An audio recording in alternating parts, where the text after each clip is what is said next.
Hold on.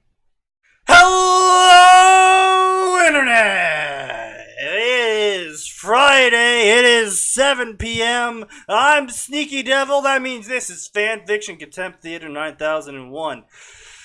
As always, Max Force and Atin are here to join us for this lovely torture fest we call a podcast. As always, do not Wow, they contact even any of just the people. blast the music out for it. That's awesome. Do not contact any of the people we feature in this here podcast unless those people specifically say contact me, which, I mean, sometimes they do. But, Sometimes. aside from that, that covers it. It's a Friday, which means completely new fix. We won't be seeing any of the shit we covered last week until next Tuesday. But, By the way, don't fun. celebrate yet, Have kiddos, fun. because we are in for a wild ride today. So, as always, you can find the story we are covering today in the Discord found down below. And I felt like what better way to start off this weekend suffering than a note of Ruby Cross. Sneaky, just real quick. I'm gonna send you a video. You're required to play this whenever you play Nature's Prophet, okay? Oh, I'll just leave it in shitpost. What are you making him play? Anyway. So. Are you or Atin? Are you or Sneaky the one who's more familiar with anime? I don't. That's a good question. I would say It depends on which sections of anime you're talking about, really. yeah. Is it anime in general or specific genres? Maybe a specific studio? Like, it's a super general question. Yeah, it kind of is really a super general question. Like both of us have consumed a lot of anime and manga. Yeah, we really have. Violet Evergarden. Hello. That sounds familiar. Zexes. Yeah, that does sound I familiar. appreciate you donating to my podcast with your What's subscriptions. this about? Is a Japanese light novel. It won the grand prize in the novel category. This story revolves around auto memory dolls, aka robots. Dolls created by a scientist to assist his wife in writing a novel, later rented out to other people. In the present time, it refers to an industry of writing for others. While the initial function of an auto memory doll is to generate voices into text, a second group of people created a company that rented out beautiful, talented women who, while have the same function as original auto memory dolls, also perform military tasks. So we got what? A robot that writes stories for people as well as kills them? Okay. That's what it sounds like. It sounds like, hey, yo, I like what you did making these robots to write things. You know what would make them really cool? What, guns? Guns! Let's slap a gun on Okay, it. I mean, come on. That's about as human as it gets. I mean, look at what happens with Gundam. So what are these new types? Oh, they're an advanced form of human that can sense other humans' emotions, so there's no more misunderstandings. Also, they can sense when people are trying to murder them. Great, we're gonna put them in murder bots. Yeah. Yeah, I have to agree with Arn on this one. The art looks very pretty, but I have to agree with Arn on this one. Just reading the plot itself, I really don't see an interesting story coming out of this. And it's one of those situations where, like, it really depends on the genre, but then they would just, like, I could totally see a somewhat interesting story to people. A story about ghostwriting, the doll, humans, that whole philosophical bullshit, whoop-de-doo, that sort of thing. It's also only got 2 novels, so this probably is something that should have been like an hour and a half, maybe, long OVA. If this is I just don't see the need for putting guns onto writing robots. I just do not see like the interesting plot coming from that. Oh, Yeah. how wonderful. Sneaky. Steam Oh. has given me 25% off Divinity Original Sin 2. Oh wow! So yep, yeah. Yeah, that's useful. I want a story where porn AI Find doll someone you gains really like and give sentience it to and them. leads humanity versus Reapers in Mass Effect. No, what? What? Go back What? to fucking Russia. Oh, I also got that coupon. Does anyone want a 25% off coupon? You There can. aren't I think guns. everyone got it, It's Max. about a former soldier who becomes one of the auto memory doll writers. What? Hang on, I don't wait, understand wait. that. Hang on, Also, hang if you're looking for something that's just like eye candy, that's just like really nice animation, I suggest Land of the Lustrous. It's actually got a kind of interesting plot. Okay. Oh! I understand now. The second Okay, company isn't yeah. renting out auto memory dolls with guns strapped on them. It's renting Yeah, out people who are who used to be ex-military. soldiers. Yeah, okay, wow, the plot. Whoever wrote this plot summary is an asshole. Yeah, They do more or not less. understand how that is- English works. That is no, they understand how English works. They just went for like the most confusing possible version of that they could have. Yeah, pretty much. Shy of honestly, you could have been like another company rents out soldiers that can do the same thing. Like that. That would have made it would have been lazier, but it would have made way more sense. Yeah, I would have been I would have been 1,000% less confused. Okay, so guy creates robots to write, and then another company is like, oh, we can rent people out to do the same thing. Also, they're veterans. What? Well, yeah, they gotta have some way to beat the robot angle. It's So they're like, Dutch, you what know? if we did We're gonna veterans? have a writing contest between robots and veterans. Because reasons? And everyone's just like, what the hell is going on? Honestly, I really hope Core watches this stream specifically because we were way more animated today than we have been in a while. Oh, I should probably mention that to everyone. We have reached out to contact Core Alaran. He responded back and hasn't talked to us since. So He may appear on the show. Probably not. Don't get your hopes up. likely not going to happen. Being Because that we're terrible people, of course. he responded to me within an hour when I first messaged him, and then after I told him my show name, he kind of just stopped responding. So That's because you're a terrible human being, Sneaky. I didn't realize I was that well known yet.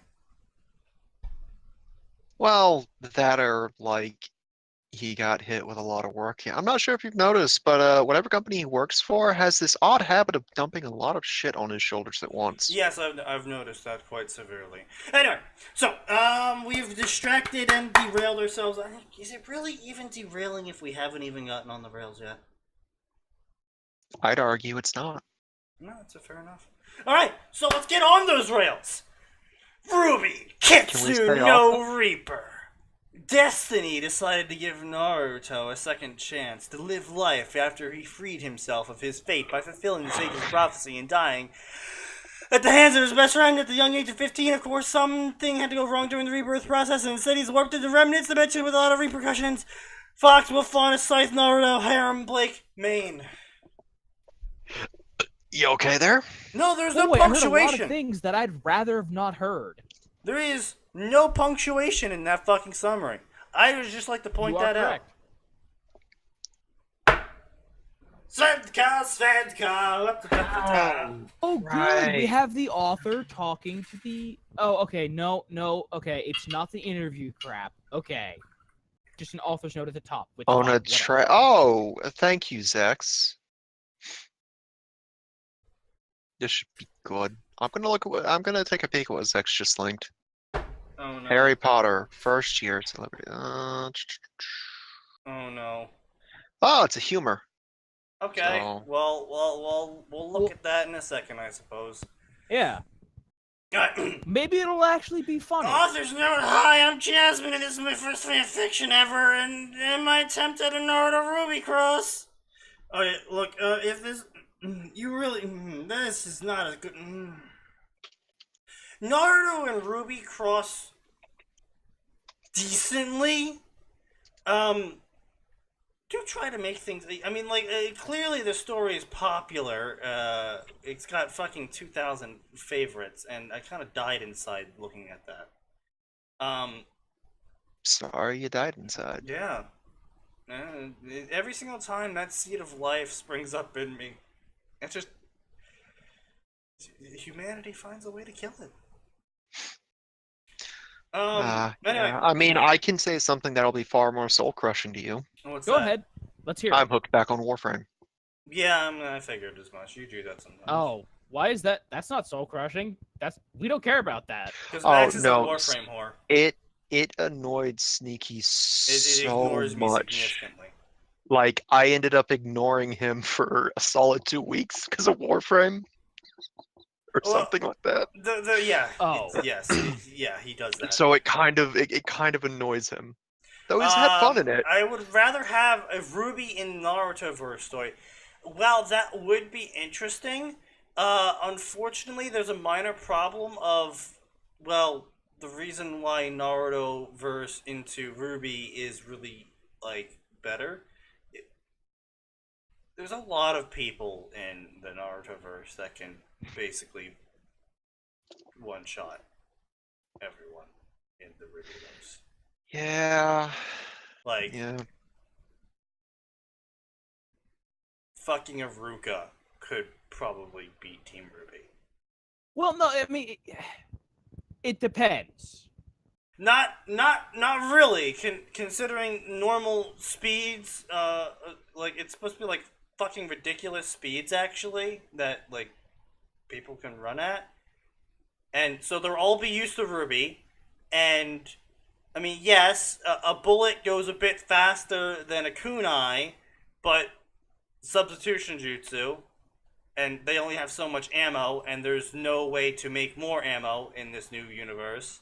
That's And not true. Like, they can't make dust ammo, but they can absolutely make normal ammunition. but the problem there is that their guns use dust, and also no, they can't because they don't have a fucking gunsmith bench. They don't have the tools to make the cartridges. Those tools don't even exist. I'm saying they would have the ability to make more. No, but they wouldn't. That's the thing, is they would not be able to make more ammo because the tools themselves used to make ammo would not exist. Fucking hell. I'm sure Ruby could build that, though. Like, how much of a... With what industry? You don't understand that. Basic tools make more advanced tools. The tools that make bullets, while fairly simple, are quite complicated to make by hand because you can't. Have you ever match loaded bullets before? No, I was about to say, I have not done that. Like, Yang maybe could get away with a... No, but where did she get the plastic from? There's nothing to refine it. Yeah, no. Like that's the major problem, is there's no tools to make the cartridge cases. The technology for smokeless bullet powder wouldn't exist. They have magnesium for fireworks. That's the closest as they got right now. They have black powder fireworks. Because and explosive tags rifles kind of existed, and so everyone's like, well, why the fuck do we need to go through this long chain of chemical processes if we can just scribble on a piece of paper and then have instant explosions? Yeah, okay, so I am incorrect. Yeah. Like, could they eventually, over the course of several decades, go through the means to eventually create the industry needed to create the tools needed to create more bullets? Yes. If, Ruby knew all the steps in making the tools required to make the bullets. Probably won't need it if the weapons are made to work, like self-repairing Zabuza's sword. Yeah, 2,000 people thought this was a good idea. Yeah. Anyway, back to the final thing is those weapons, the mecha shift weapons, I imagine cost an enormous amount of maintenance time. Because Well, here's the thing. no, That's you don't have to entirely imagine. dependent. Well, no. There's some people say that, oh, well, they extend their aura to the weapon and that protects it from damage. Yeah, well, Atin, okay, yeah, here's but the what thing, happens when they run out of aura and they can't put it into the weapon anymore, and they still have to fight? As someone who has dug into mechanical parts, the amount of things moving on shit, yeah, no, the maintenance is going to be massive on those. Don't get me wrong. the I rare know. Pretending that the maintenance on a mecha shift weapon wouldn't be No, and does raise a good complex. point with I'm that saying sort of that theory. Ruby theoretically has a workaround for that. Yeah, the Ruby whole universe. infuse the aura into the thing. Basically, it gets but its own the issue- separate but- health bar. Well, the issue is we don't know how that infusion works. Like, it doesn't.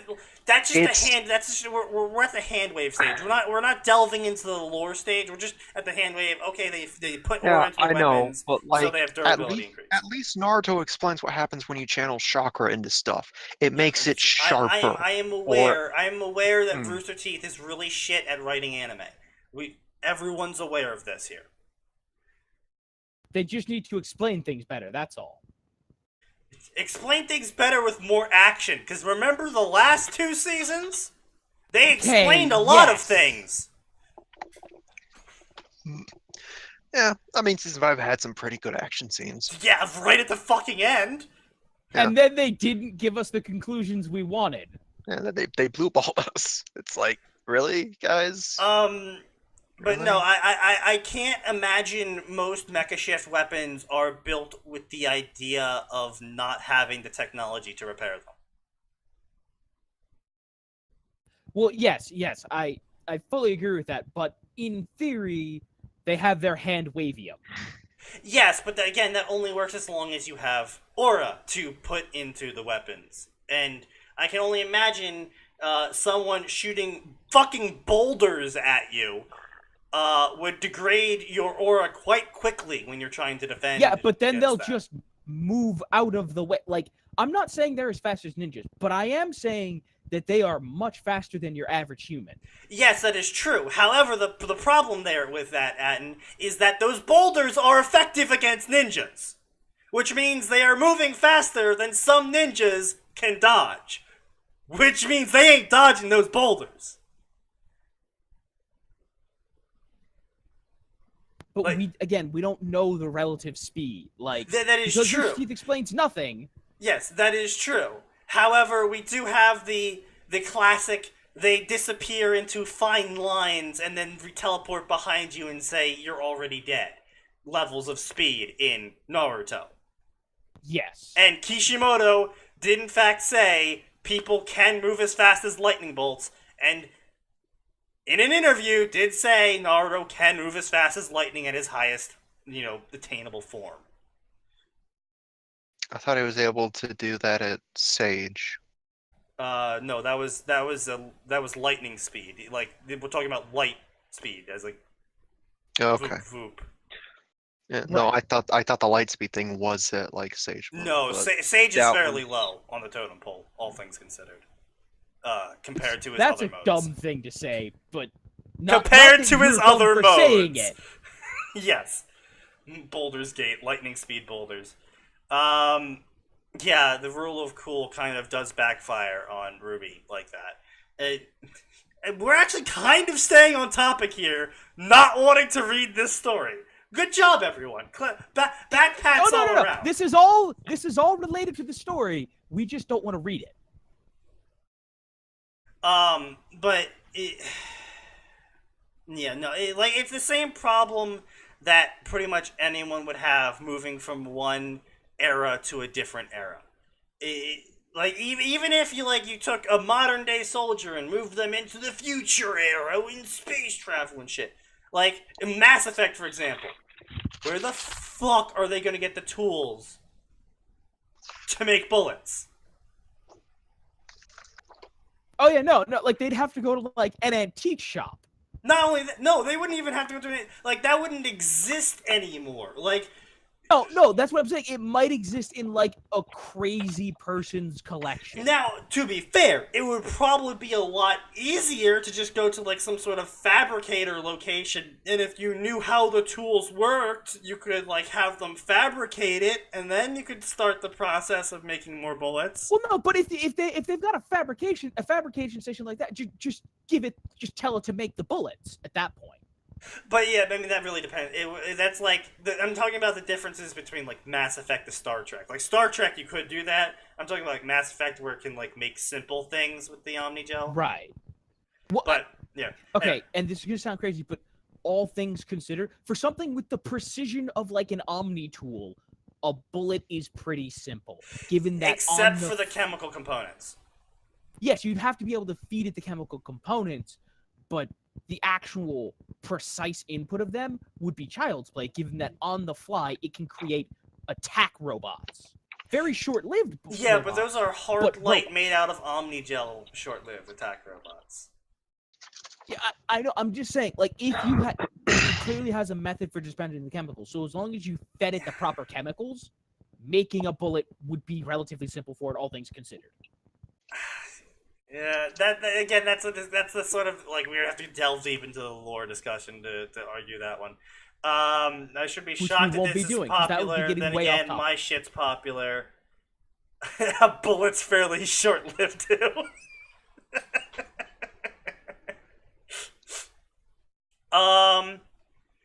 No, Kilm. I mean, we covered one of your stories, and it was a bit. I can certainly see how people would enjoy that, and I wouldn't disparage someone for saying they enjoyed that sort of story. Like, it just wasn't my cup of tea because of how much loring you were doing. Immediately off the gate with no real setup to it. But if someone came over to me and was like, yo, hey, you gotta read Ruby, Kitsune no Reaper, and they sent me a story with this sort of summary, I'd just be like, you're not my fucking friend anymore.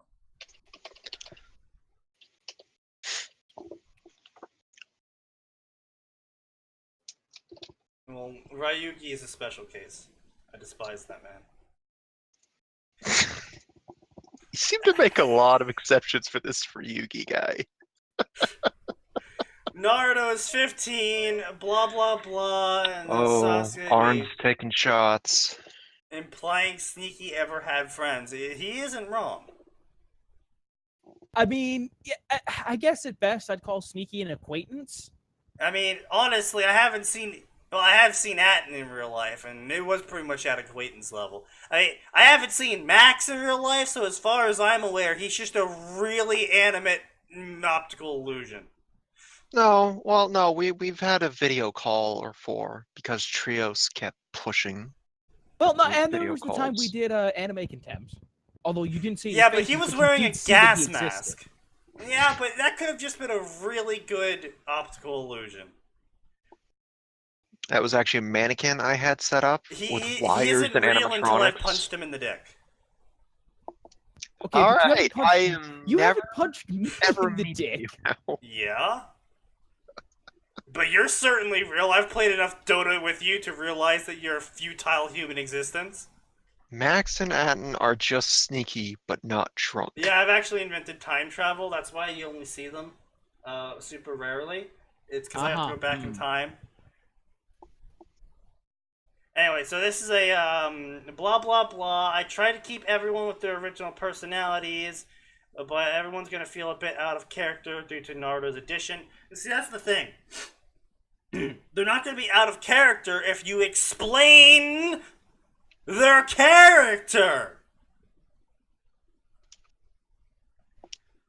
Like, for example, Naruto picking up puppeteering is only out of character if the first chapter starts off with Naruto in the Chunin exams using puppets and cackling like a madman with no extra explanation. Everyone's go, okay, well that's... what? But if you have a couple fucking chapters before that leading up to the reason as to why Naruto's using puppets and cackling like a madman, everyone will go, okay, that's an evolution of his character. And this makes sense, and everything's good here. The 1Ks are calling each other useless. Hey, man, blow my asshole. Excuse me. I am not 1K. I'm like 2. Yeah, Ringmaker. I'm not like crazy Ringmaker high, was but fabulous with that. oh yeah, Ringmaker did a great job of things progressing. Pairings, it's a harem story. The main pairing's Naruto times Blake. This doesn't mean she's gonna be the only harem member. It's gonna be Blake, Velvet, question mark, and question mark. Oh boy. All right, Further so down the the author's a path, furry. We got it. Yeah, Moving on. He's a fucking furry. I'm furious about the furries. He's a fury. Interesting. Taylor at the beginning versus now. Y'all think fucking a faunus is furry? Yeah, bro. We're not getting into this. All right, look, I'm just gonna say, Max, back me up here. We're not gonna have this discussion. I'm doing my taxes. Leave me alone. Ah, shit, I gotta do those too. Yeah, H&R Block's doing $30 off right now if you file with them. Really? Up until tomorrow is the problem. Oh. I didn't get the email until yesterday. Well, I'll be filing with that. I have all my papers ready. I just haven't fucking gotten around to it. Yeah, thankfully, it's really quick. Oh, no, that's good to hear. We're not sponsored by H&R Block, but we would certainly accept a sponsorship. Yeah. Oh, I would chill. Hashtag not an ad. Hashtag could be an ad. Hashtag could be an ad. 2 figures laid breathing heavily on their backs inside the crater that was created from their final attack. Both figures had lost their dominant arms in the struggle of power from it. Also, Naruto was like 17 when the Ninja War ended, right? Yeah, also, you shouldn't be saying they'd lost their dominant arm. Just say just saying they lost their dominant arm, well, that doesn't tell us anything if we don't know what their dominant arms are. Indeed. Just say, like, one of them had lost his right arm, one of them had lost his left arm. Yeah. Or they both lost their right arm. Like, it's 4 more words, and it clarifies paints a vastly clearer picture. Yeah. Their battered and broken bodies were clear indication of the strength behind their beliefs. Deus Vult? No, do not. Now someone is going to write Crusader Naruto. I'm okay with this. I am too, but it shouldn't exist. What is it? The 4th Great Ninja War becomes the 4th Crusade? No, man. It's the Zetsus. They're gonna become Crusaders. Of course. And they're trying to stop the, In the name of Cog! In the name of Cog! In the name of Kaguya! But then what does that make the Akatsuki? I don't know. Heretics they've pardoned temporarily? Maybe. Oh, fuck. Right, I gotta find my 1098 forms. Fuck. That's a garbage Sabaton impression, mate. Well, pay me more. Luckily, as I am unemployed, I don't have to do my taxes. God, I wish I had to do taxes because then I'd have money.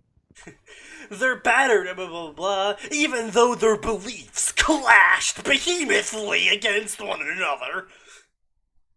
The smiles on behemothly. That's not how that works. The smiles on their faces prove that both had understood titanically. Like, okay, look, behemoth is a synonym of Titanic, but you can't use behemothly in place of Titanically. This entire fucking paragraph is like one long lead on into a Naruto type Sasuke fic. The 2 figures laid breathing heavily on their backs next to each other. Their battered and broken bodies were a clear indication of the strength in their beliefs, and their beliefs had clashed behemothly against one another. The smiles on their faces proved that both had understood the feelings in the other's heart. So I think the important question is, why do you know what Naruto times Sasuke fics read like, Sneaky? I don't. That's the prescient question. Are you guys ready to be disappointed? Yes. Yeah, I'm always. I tracked down the usage of behemothly from a Time magazine article from 1926. Is it Okay. correct? I don't know. It's the only usage of the word I can find. I don't know how he stumbled onto this. Okay, so there's a minuscule chance that the author is correct.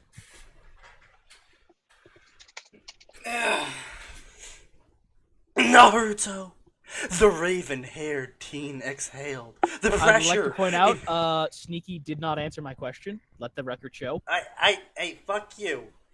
I said sounded No. like, not reads like, and fuck you. You said sounds like, which implies you know what it would sound like if you were reading it aloud. Yeah. Which means you have prior knowledge of it. I made a gay joke, mate. And I'm killing the joke. Because I hate you're you. digging your dick into it is what you're doing. The pressure in his lungs was unbearable, yet he managed to force himself.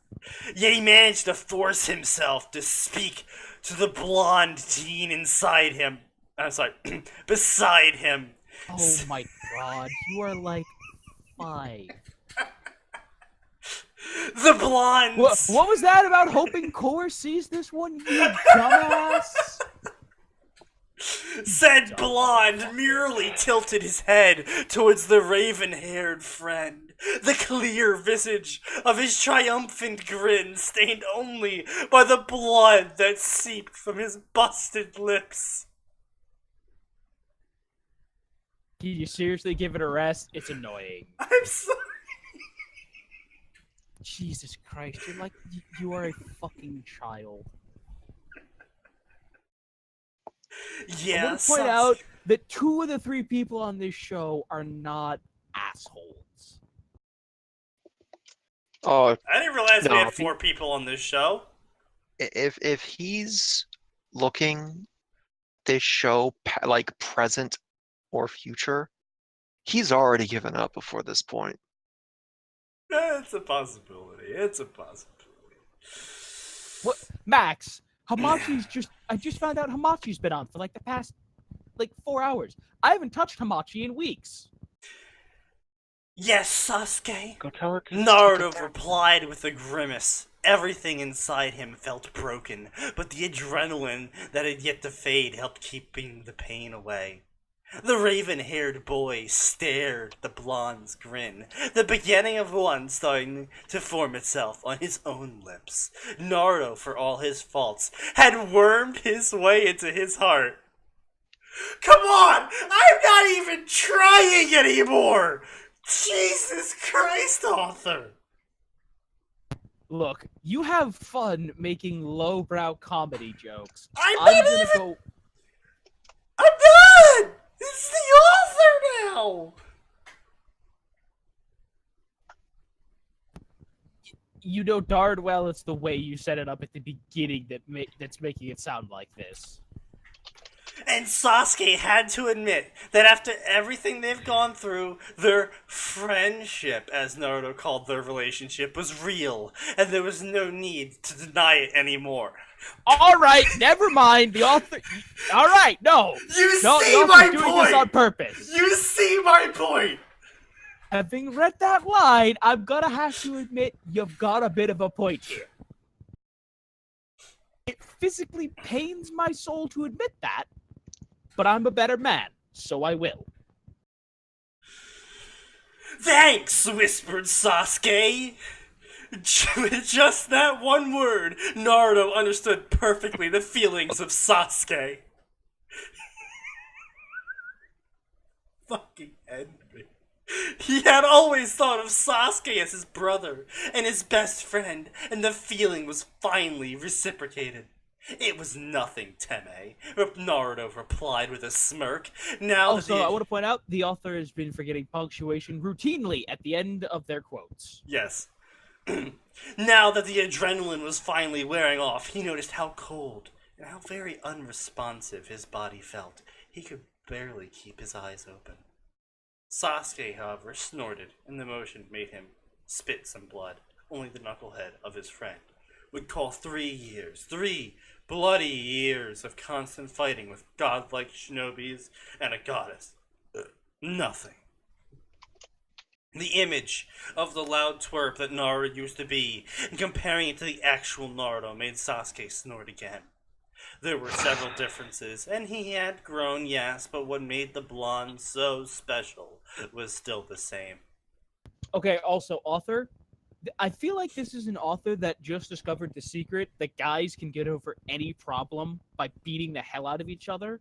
While that is factually correct and has occurred to at least 2 of the people in this call, I don't know if it's happened for Max, there isn't any talking after the fact. There isn't any, like, deep moments or like, no, you fight, you're done. We've settled things? Yep, okay, we're cool. Okay. There's not this deep understanding or exchange of feelings. It's, we're good? We're good. There's nothing, like, super deep going on here. There is nothing deep there. We are surface level creatures.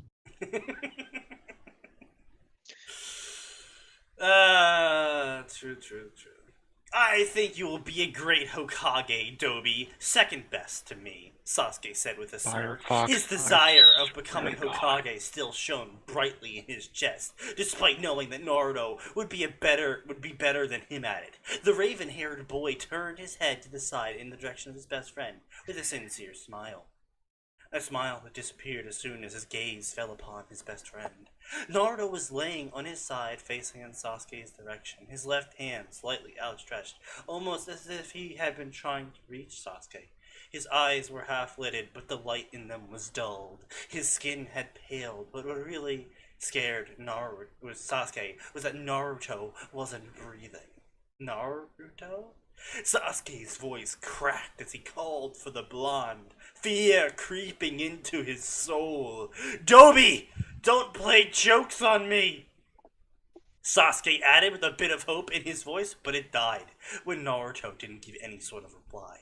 He called the team's name again and again and again, but there was no reply, and Naruto just kept laying there with that damned peaceful smile. Hey, Sasuke, you're a ninja. Maybe instead of standing there, like, not doing anything useful, grab the body and find Tsunade or another medical ninja?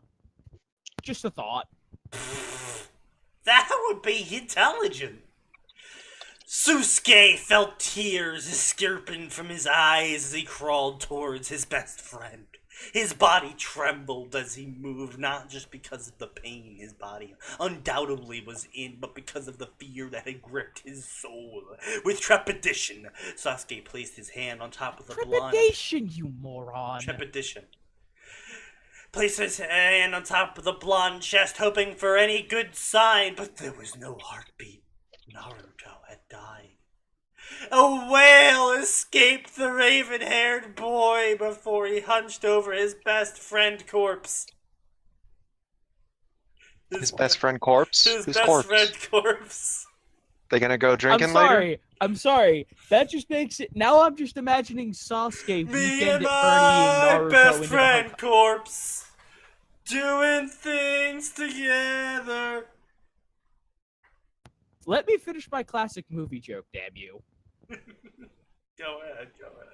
Anyway, what I was saying was, I just imagine Sasuke weekend at Bernieing Naruto as the Hokage now. Have you seen Weekend at Bernie's? No, Oh, you should. It's actually funny as hell. I'm sure.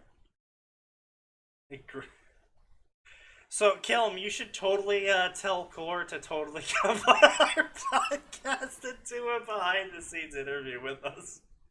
Because I don't think he's responding to us anymore. How about we stop harping on that point and get on with our show? Yeah, but Kilm's here now. I don't know how long he'll be here for. What's going on, Max? Yeah, you didn't see what Kilm wrote in the Twitch chat? Yeah. Corpse Corpse Delaron. Delaron. I know, that's what reminded me to tell Kilm to go do things on our behalf. Cradling the whiskered-haired teen on his arms, he cried hard, harder than we lost his family, harder than Mitachi had died. His one and only best friend was dead.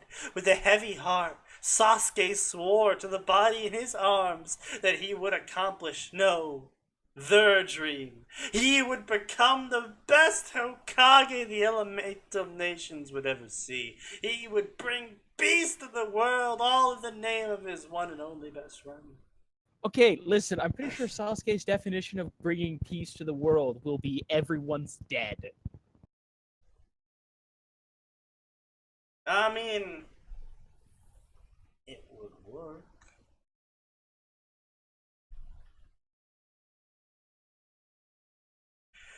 Ruby! Line break.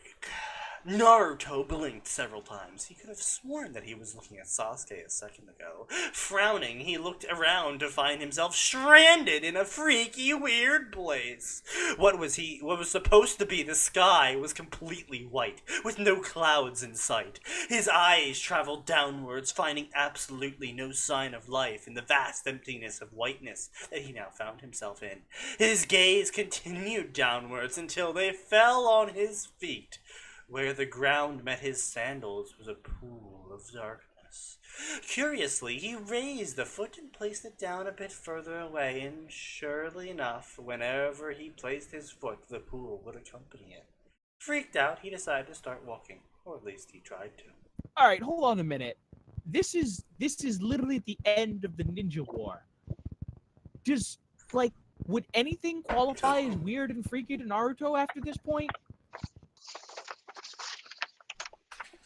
The places he's been and the things he's seen, like an all-white sky at a black pool, that's not gonna freak him out. He's gonna be like, "This is a genjutsu. I should get myself out of this."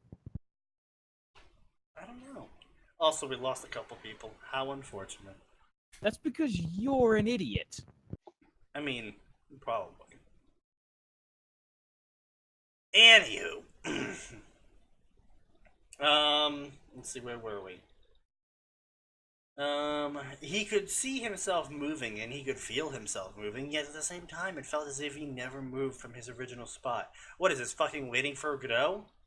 His gait turned into a sprint, and the motion sickness from such a nauseating feeling slammed onto him like a train. It made him pause lest he throw up.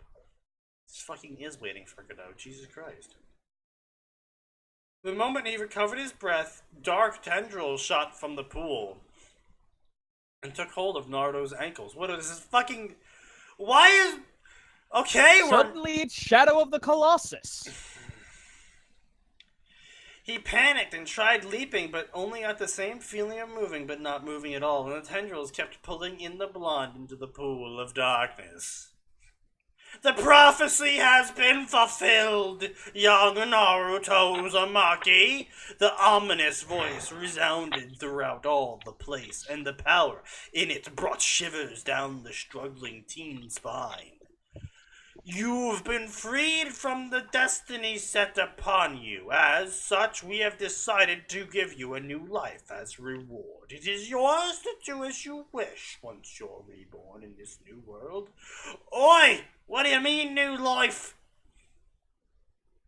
The whiskered, now Scottish teen shouted in panic when he was given no reply. Naruto's eyes widened when he noticed that he was already pulled waist deep inside the pool of darkness.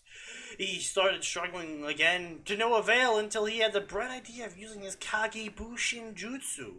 He called forth all the chakra he had in him, but the moment his hands completed the hand seal, everything went black.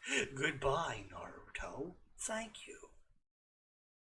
Waiting for Naruto.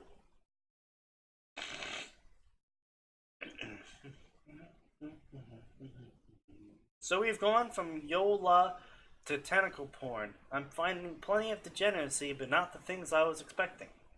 Yeah. Our chat is as high class as you are. I believe I like to attract the same sorts of people that I am. Yes, what a glowing recommendation from me about my own life. More or less, yeah. More or less. Anyway, now that you've got that minor midlife crisis over and done with, Glinda Goodwitch, right hand of the headmaster of Beacon Academy and also one of the best huntresses in the world of Remnant, was dressed in nothing more than her plain underwear. She prepared for herself for a long soak in her tub. In her underwear? That's... I mean... That's a little weird. Is Glinda gonna be the third harem member? Please, no. She was currently checking her shape on the mirror of her bathroom. What? No. Alright, listen here, author. Yeah. Unless you're the most egotistical What is fuck my I've shape? ever met. I'm sorry, hang on. Why is Calvin saying that was not nice, Max? I've been quiet this entire time. Yeah, I don't know what you're blaming Max Is he still for. confusing me for you, Atin? I don't know, maybe.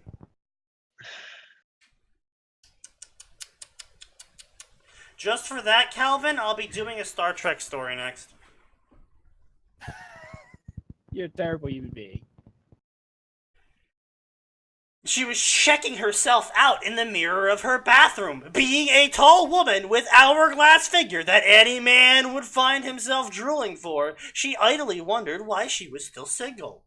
Her long, Look, author. wavy, blonde hair let down, reaching beyond her shoulders, and parted on the front, leaving both of her green eyes visible. She gave herself a satisfied nod after checking herself out in the bathroom mirror, before dropping her undergarments into the laundry basket. She opened the door to her private bathtub, only to pause. Haphazardly... Alright, author, we've got to have a serious talk about how you describe things. First of all, there are many worse ways to introduce a character's appearance. But you have still chosen one of the worst, because people don't just go check themselves, like, they don't just go check themselves out in the mirror and think, yeah, I look great. I mean, I know some people that do that. I have not met a single human being that does that. Then again, my family is incredibly narcissistic. I know people who've done that for one reason or another. One of them was incredibly narcissistic. The other had been on a body building program of sorts. Okay, right. It's not that uncommon, Atin. Like, Okay, Zeke does bring up a good point. Yes, female, caring about the body image. I just don't feel like it's in character for Goodwitch. You know? Yes, I'm gonna take a bath. Oh, wow, look at me in the mirror. Boy, I'm so hot. Back to the bath.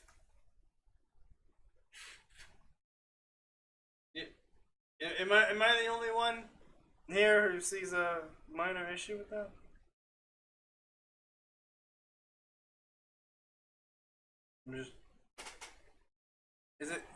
Am I the only one that finds that weird? Hello?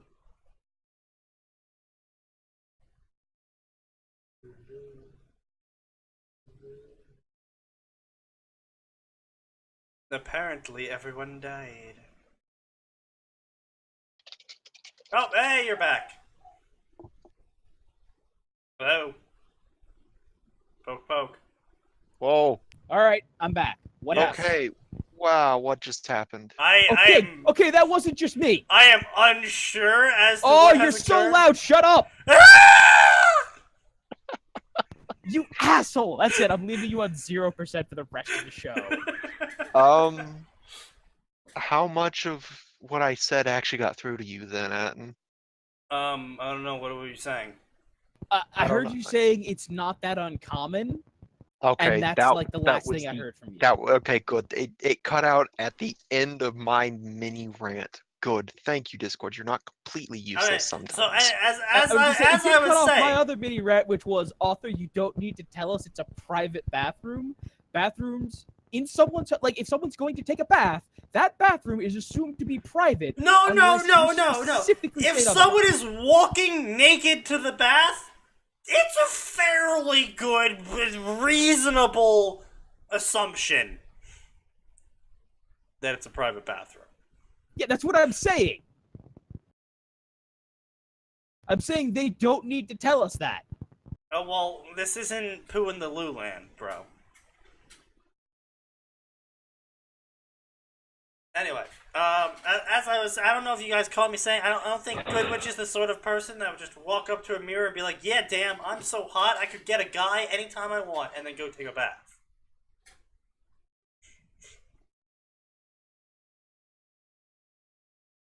Did I lose them again? No, like I here. agree with you. Okay, good. Like, And then make no, noises, please. Fucking dead-ass beat motherfuckers. Fuck you. Listen here, you piece of shit. Haphazardly lying inside her tub was a male teenager, judging by the age from his face. Three whisker birthmarks on each cheek and 2 silver wolf ears. Of course he's a faunus. Wolf phonics, because hey, I'm hooked on phonics, and not fox phonics apparently. Get out! Woo!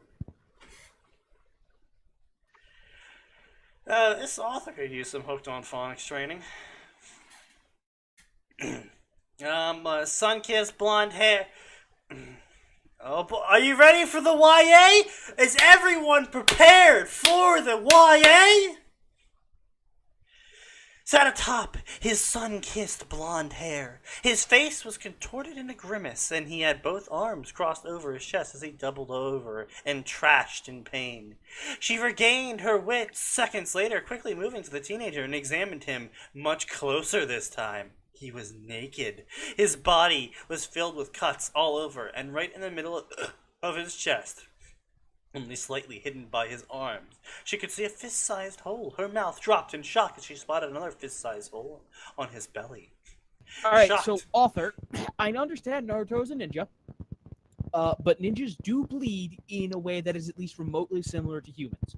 The first thing that Glinda should have seen on walking into that bathroom was, there's a teenager in my tub, and the tub water is red. Well, I don't think the tub's filled with water yet. Okay, even if the tub isn't filled with water, I mean, as soon as she gets over to him, she should be like, that should be a lot of blood. that's a lot of blood. Yeah. That's a lot of blood. Yeah. Shocked, she ran out of the bathroom, tripping on the carpet, and dug her wallet, pulled out her scroll, speed dialed Ozpin. Hello, Glinda. The man on the screen looked away. Ozpin, I need help now. She ran back into the bathroom, turning her scroll to the teenager in her tub. The water had long since turned crimson. Oh, now we get inference that the water is not only there, but also blood red. That was gushing from his wounds.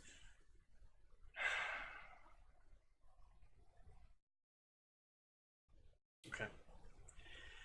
Ozpin raised an eyebrow at her friend, blah, blah, blah, blah, blah, blah. Author, I'm so disappointed in you. You missed a great chance for a you killed a hooker joke. Treat his wounds as best you can while the medical team arrives. Treat his wounds as best you can. Yeah, sure, let me just put some pressure on the fist-sized holes. Okay, well, she actually has telekinetics, so... That's a fair enough point. If there's anyone who could put pressure on a fist-sized hole, it's probably her. That's true. Blah, blah, blah, telekinetics, lifting the blonde gently on the floor, towel, used the item to clean all the blood from his wounds, and noticed that the holes weren't bleeding, and they seemed to be stitching themselves back together. Okay. Chalking up the strange occurrence to a semblance, blah, blah, blah, gauze, okay, blah, blah, blah, medics, blah, blah, blah, he could be around 16 years old. Blah, blah, blah, faunus, wolf. He also had a crimson foxtail. So why the hell does he have silver ears and a red tail? Obviously, I understand the whole nine-tailed fox nonsense. But that's been pulled out of him at this point, right? You can't be half faunus! Sneaky, I'm not crazy, right? Like, at this point, the nine-tail's been pulled out of him? Oh, yeah, no. Remember, the Ninetales was inside him for the final Sasuke fight? Yeah, not That's Ninetales why. is That's yeah, why he didn't Ninetales is still die. sticking around. Yeah, half faunus indeed. You can't be half faunus. Yeah, but like, Well, I'm No, just no, you saying, like, see, if you're no, gonna give him, Arn, he's not quarter faunus. He's half faunus of two different faunus. because he has silver wolf ears and the red foxtail. Now, obviously, we understand why he has a red foxtail. Fine, whatever. But why does he have silver ears? yeah, no, like okay, Specifically of the it is. wolf. It is a known thing that faunus only get like one specific characteristic of Unless you're whatever the Blake's animal thing is. dad, who just turns So into a werewolf. Glinda's reaction shouldn't be faunus. It should be, is this a new species or something at this point? Like, he has ears and a. Is this some kind of Not mutant normal. freak? He's an anthropomorph. How did you get here? The blah blah blah. Medical team consisting of 3 nurses, male faunus, bear ears, blah blah blah. Oh no, hold on, Team Sneaky. out. Bear ears where the human ears should be. Yep, because From apparently, everything we've seen, that is not how that works. yeah, it's not how that works at all. Yep, I know. It's almost like this author doesn't know anything about half of the shit they're writing for. Actually, all of the shit they're writing for. Yeah, I'm noticing. Yeah, I know. They did point out how faunus do. I know. It's pathetic. Yes, we pointed out they only get one trait. We are No. well aware of that fact. Apparently. I did I not just state the trait thing? Yeah, no, we did. No, And, well, yeah, but obviously delay, so... Yeah, how bad is the fucking delay though? Holy crap. That's Sneaky's problem, which we're not getting into right now because we can't fix it and move on. more or less, yeah.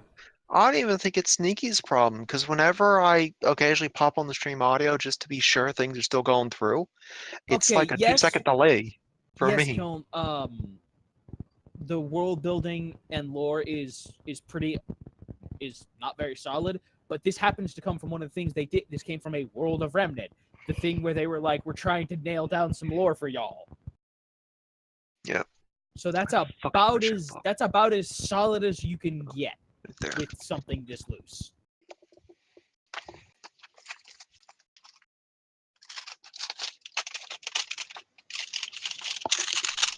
With something this loose, what are we all, cheap whores now? Ah, yes. So clever. Dude, you know, I gotta stay on my game somehow. Let To him be have his fair, moment, Atin. He doesn't Ruby get a lot. lore and world building is about as consistent as silly putty. Yeah, I know. It was really difficult when we tried creating a Dungeon and Dragons template for Ruby.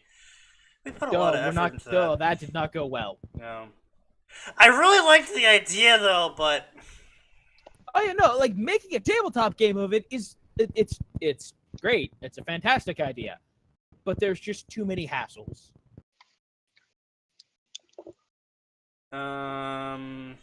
That people smarter than us would have to tackle.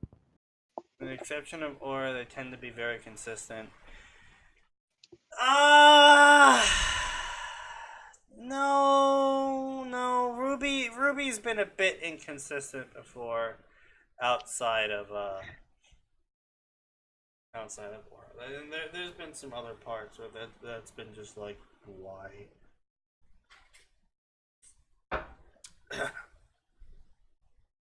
Glinda waited patiently at the hospital elevator. He should be dead, blah blah blah. Scans, blah blah blah. Blonde Enigma. Oh boy, I'm glad we had that fucking included. Because that's not in every single crossover in existence when it comes to Naruto. Imagine her surprise, blah blah blah. Imagine her surprise when she pulled open the door to his room, finding said More blonde. smut, just skip it. Blah blah blah. Blah blah blah, naked body, oh my god, I'm so embarrassed. Blah blah blah, fully clothed, blah blah blah. Right foot. No, he wasn't gonna blah blah blah. Wow, such funny thoughts. I'm Naruto. I know where you am. Blah blah blah. How did you get here? Blah blah blah. At least they spoke the same language. Blah blah blah. It's a long story. It depends on what you tell me. Blah blah blah. Naruto told her the entirety of the Naruto plotline. I believe you. Naruto times Glinda confirmed.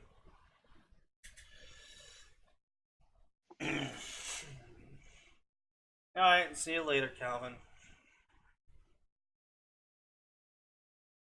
My black hole. That's funny shit, Mike. That's funny shit.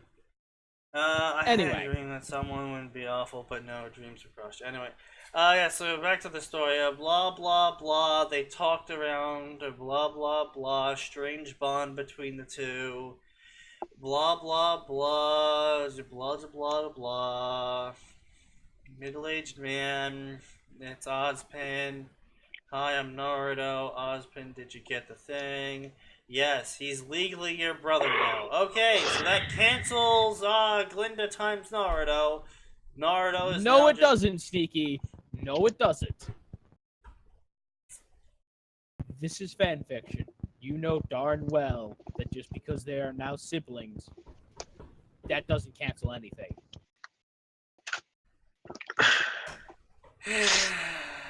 Yeah, I suppose so. He's legally your brother now, blah blah blah, blinking, he wasn't expecting that, not that I mind, but why? Rest assured, I did it for your own good. Keeping you close will reveal what caught my attention about you, she explained as she fiddled with her hair. Glinda, the 30-something-year-old hunter, proceeded to hit on Naruto, the 15-something-year-old. Yeah, I was gonna say, the 30-year-old who's spent her entire life, you know, most of her adult life, teaching at an academy full of slightly older, incredibly photogenic hunters and huntresses in training her entire life. Just decides to hit on this one. Yeah. Blah, blah, blah, hospital visit, blah, blah, blah, apartment complex, they go to it together. Naruto carried all the bags. Wow, it's such a big building.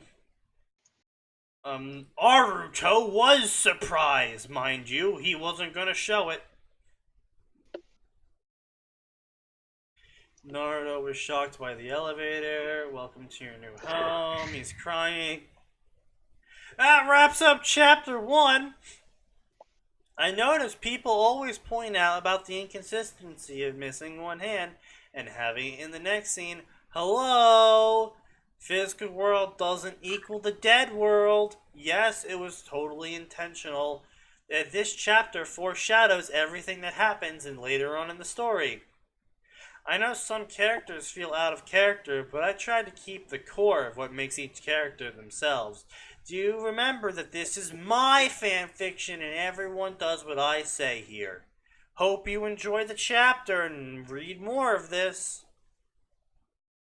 I don't know how you keep the core of what makes Naruto Naruto by taking 3 years off of his life and accelerating a bunch of shit that would scar a 10-year-old, even in that world.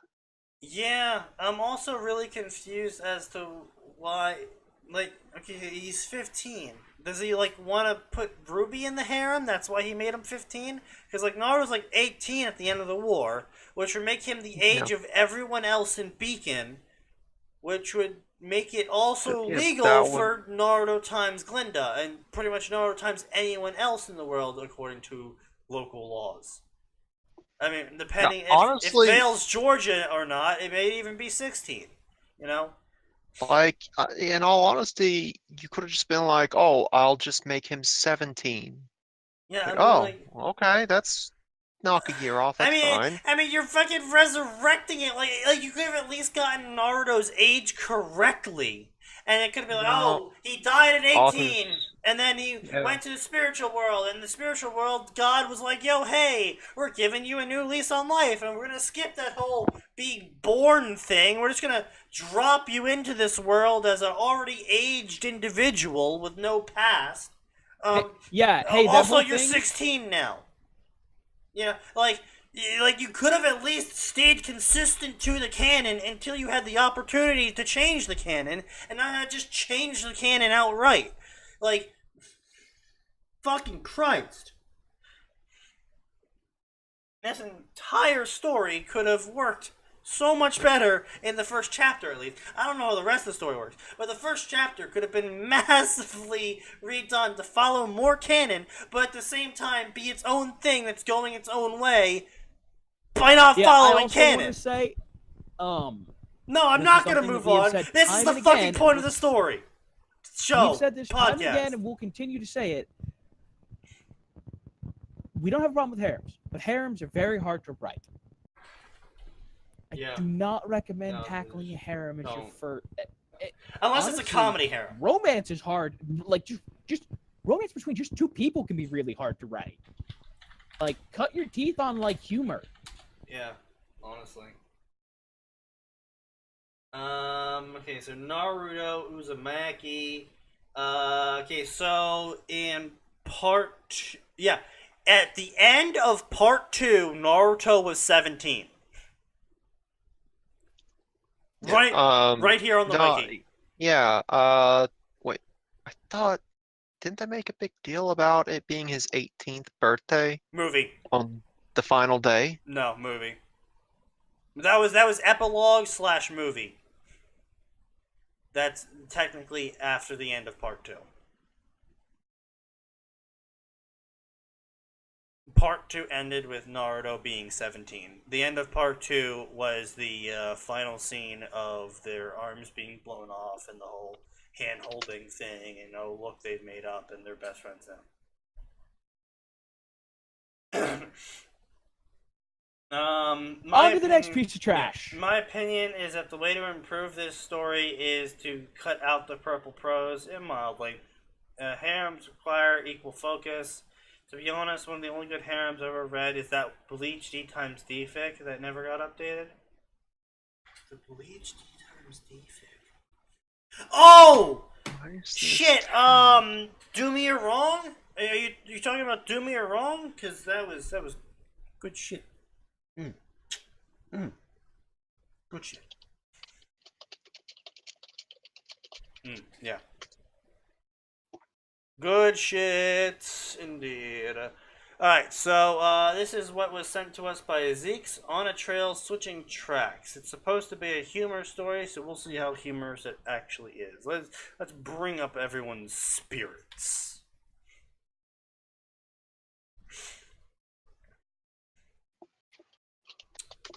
On a train switching tracks. First year celebrities, Harry said. Fame makes them mad. I take the Wizarding World doesn't really have them then. Draco and Ron exchanged glances. No, not really.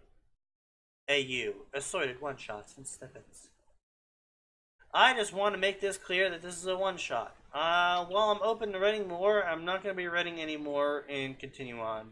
Blah, blah, blah. Critique, please. Blah, blah, blah. This is my first time posting, not writing. I'm Draco Malfoy. Ron snickered, causing the pale boy to flush. Think that's funny, why do you? Why?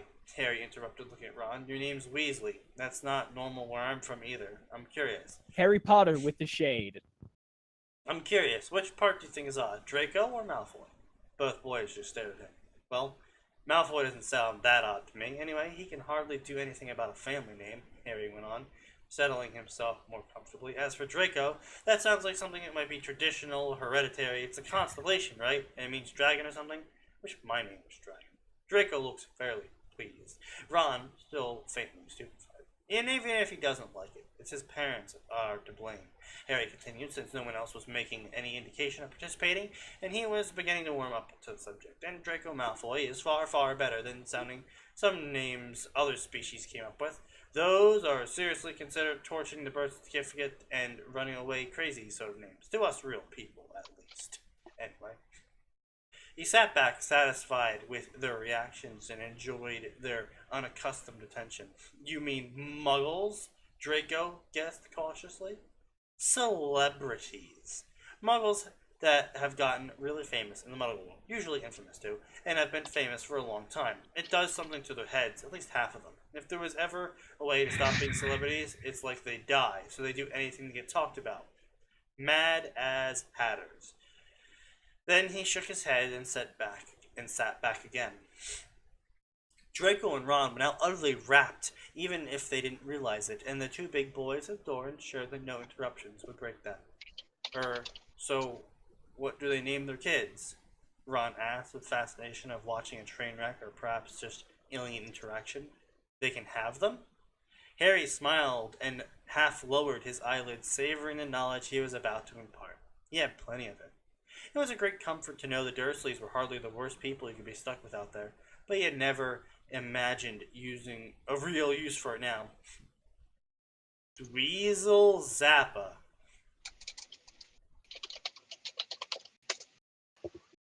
He began after a brief pause to heighten their anticipation.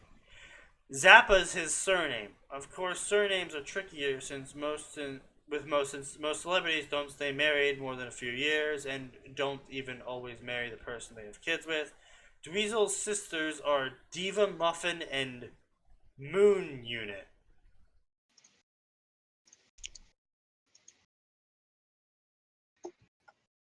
What the fuck?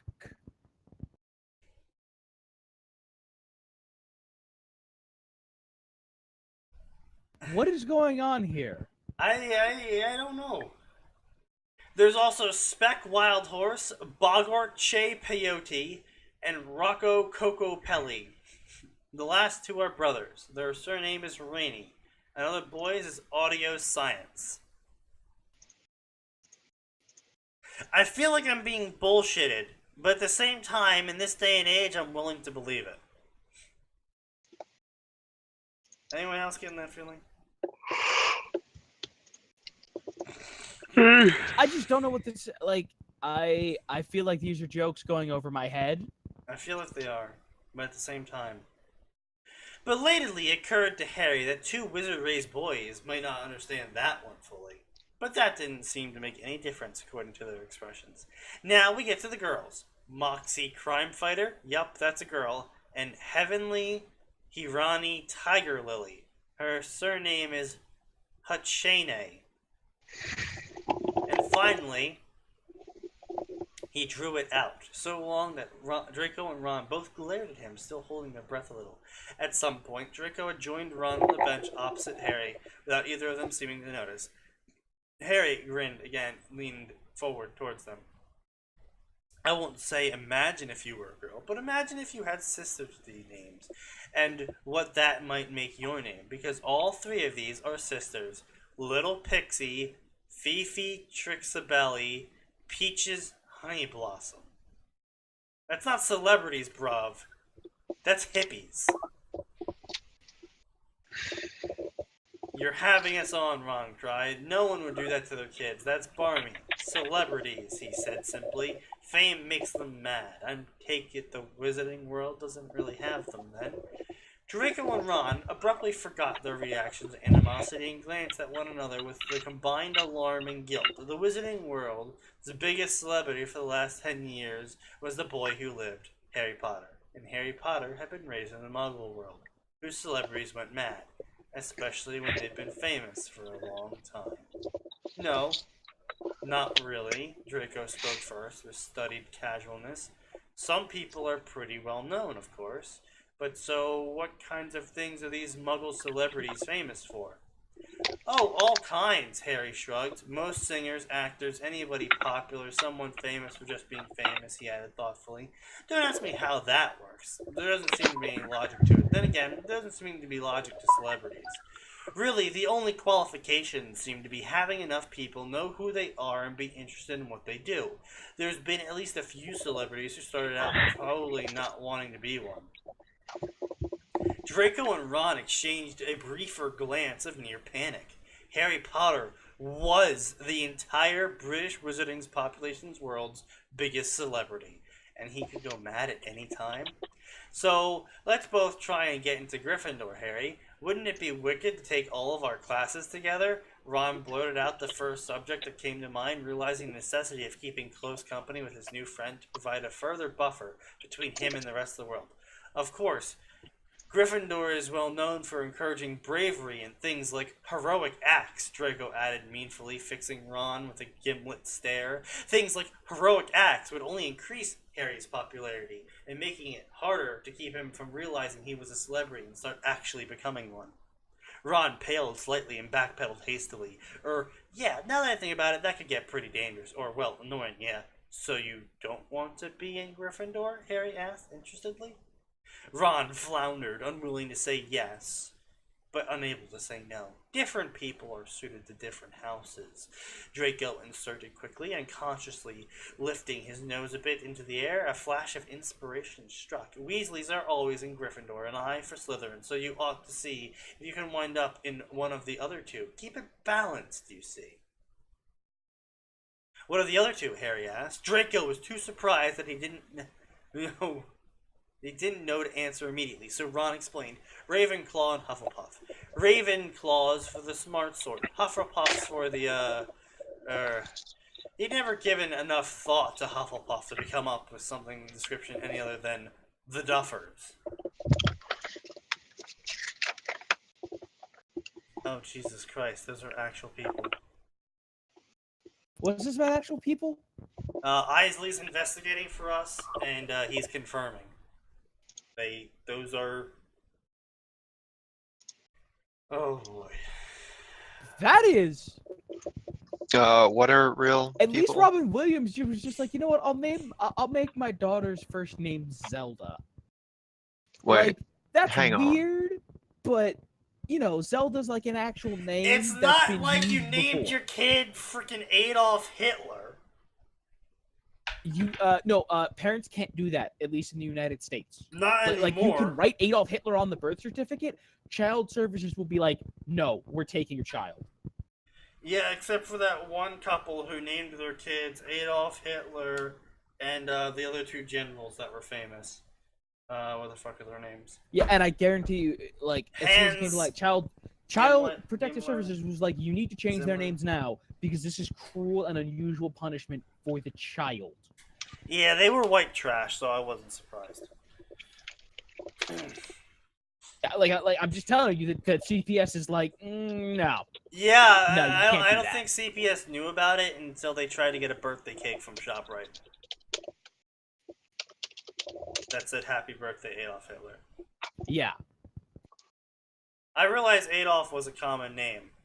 It's just your last name's not Hitler, but you named your kid Adolf Hitler because.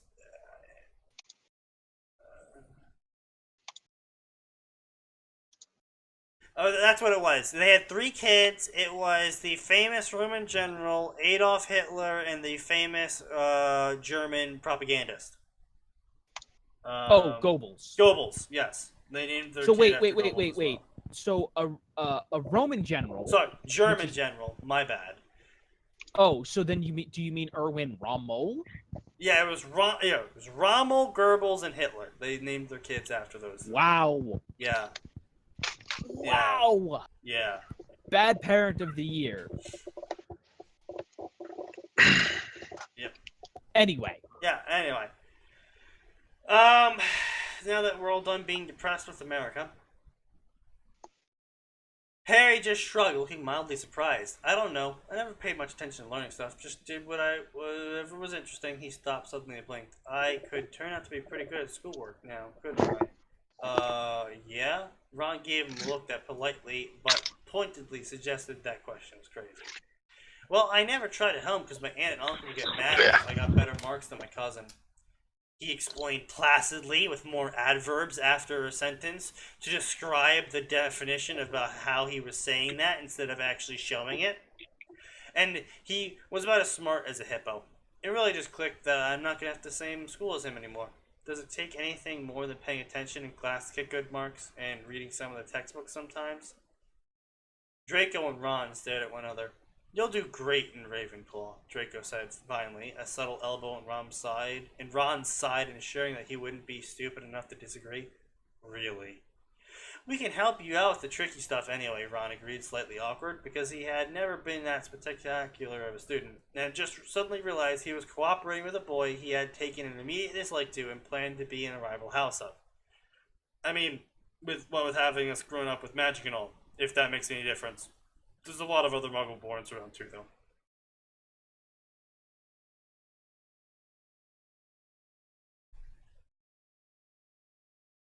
Ava Braun, Anyway. Rebels, and Hitler. Oh, okay. Being fact-checked by Isley, our resident robot. Anyway. Blah, blah, blah, blah, blah, blah, blah, Hufflepuff. Make friends with a Hufflepuff? They didn't even know who would be in Hufflepuff. How could they pick one out? There better be one more person to keep an eye on Harry. Blah, blah, blah. Blah, blah, blah. Excuse me, nervous voice. They got out of here. Trying to get my toad. Do you see it? But he stammers. He's also annoying. Here's a toad, he exclaimed happily. I've never seen one before. Have you placed already? Gets nervous, blah, blah, blah. So what do you think you'll be in? Hufflepuff? I don't know, whatever's fine, really. I think you're perfect for Hufflepuff. Despite the fact that, blah, blah, blah, he knew nothing about the houses, they knew he was right. Blah, blah, blah, Draco Malfoy, Slytherin, Gryffindor, Gryffindor for me. I'm Harry Potter, I'm going to be in Ravenclaw. And I guess I'm going to be in Hufflepuff, blah, blah, blah, attention, blah, blah, blah, here we go.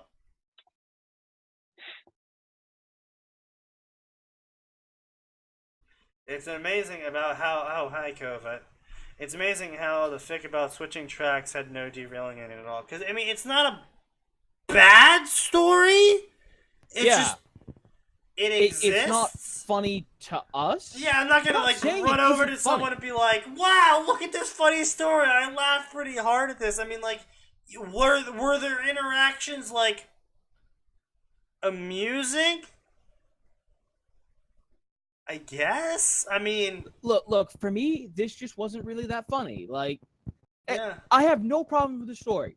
It's I nodded along. Well. The it was premise like, itself makes sense. Yeah, I just didn't laugh. Yeah, I nodded along with it. I was like, oh yeah, that's a pretty funny. I'll just say, changing things up, one little statement, change. Yeah, okay, that's okay. Yeah, I see that. Yeah, okay. And that's all my reaction to this story was okay. Oh yeah, the massive skip to year 2. Okay, yeah. Moving on.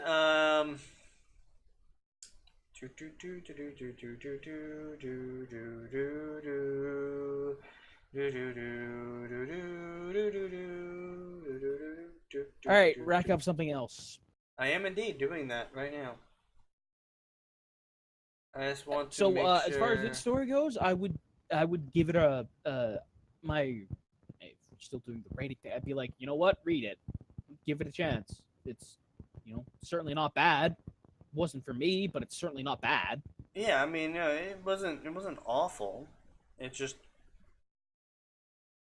it's a one-shotted story that also skips around in the time frame whenever the author feels like to write a section. And, well, sometimes that can be good if it's a humor-based story. There wasn't much humor, which this one claims to be. There wasn't much humor, though, and kind of. All right, come on. They made an attempt. There were some things that were funny. While it was not exclusively funny to us, that doesn't mean it isn't a humor story, Steve. Yeah, I'm not gonna say.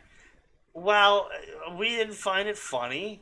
It could be. It just, wasn't to us.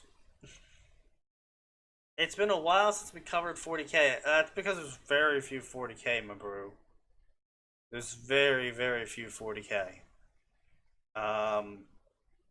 Yeah, I've combed the 40K section. There's not that much up. Yeah, there's really not a lot of 40K. It's and where there is a lot of 40K, dead. Yeah. We've pretty much covered it already. Alright, so this is Empire of Dragons. It's probably going to be fairly shit, and if you haven't guessed it already, it's a Aragon fic. People say she is just like her father. She knows that is true. Brom has kept his daughter a secret from everyone except the Varden. Only his secret is revealed when she follows in his footsteps and steals an egg only to become a rider. How will this new piece of the puzzle alter the Empire's fate? And will it be good or ill?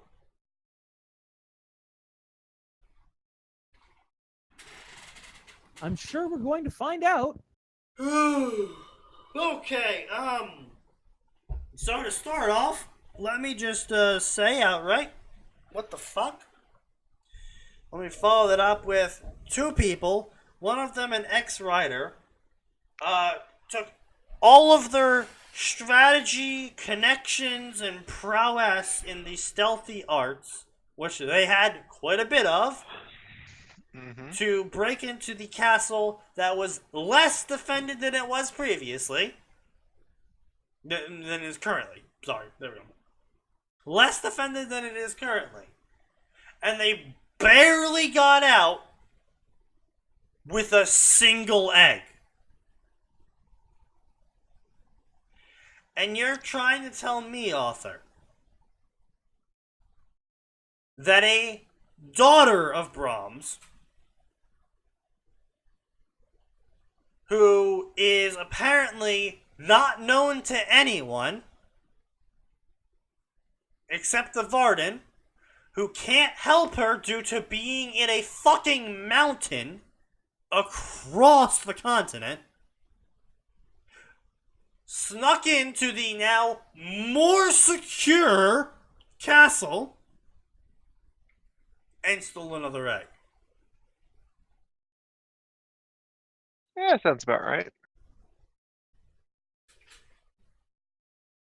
And look, here's the thing. I don't understand what you're trying to, like, I don't get the point of this. What does this add to the story? Yeah, I'm not quite sure what this adds to the story at all. Now, granted, we haven't read the story. We admit that. But all you've done is add an... Immediately, you're going to have to work real hard. Because you've added an extra character who didn't previously exist. Who has now done something that will have massive ramifications on the timeline immediately upon their introduction.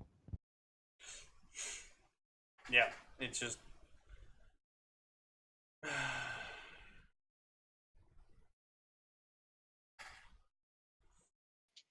yeah, no, it's just... This is painful. Already. We haven't even started and this is already painful. But let's look, just for me personally, I would not, seeing this... well, A, first of all, I probably wouldn't even pick it up, but B, reading the summary would not give me high hopes. No, it would give me no hope, really. I mean, don't get me wrong. I've been through Borders and Barnes & Noble quite thoroughly. And I have put down a fair share of books because I would pick up and read the summary and I'd just be like, this is nothing. And what is this book supposed to be?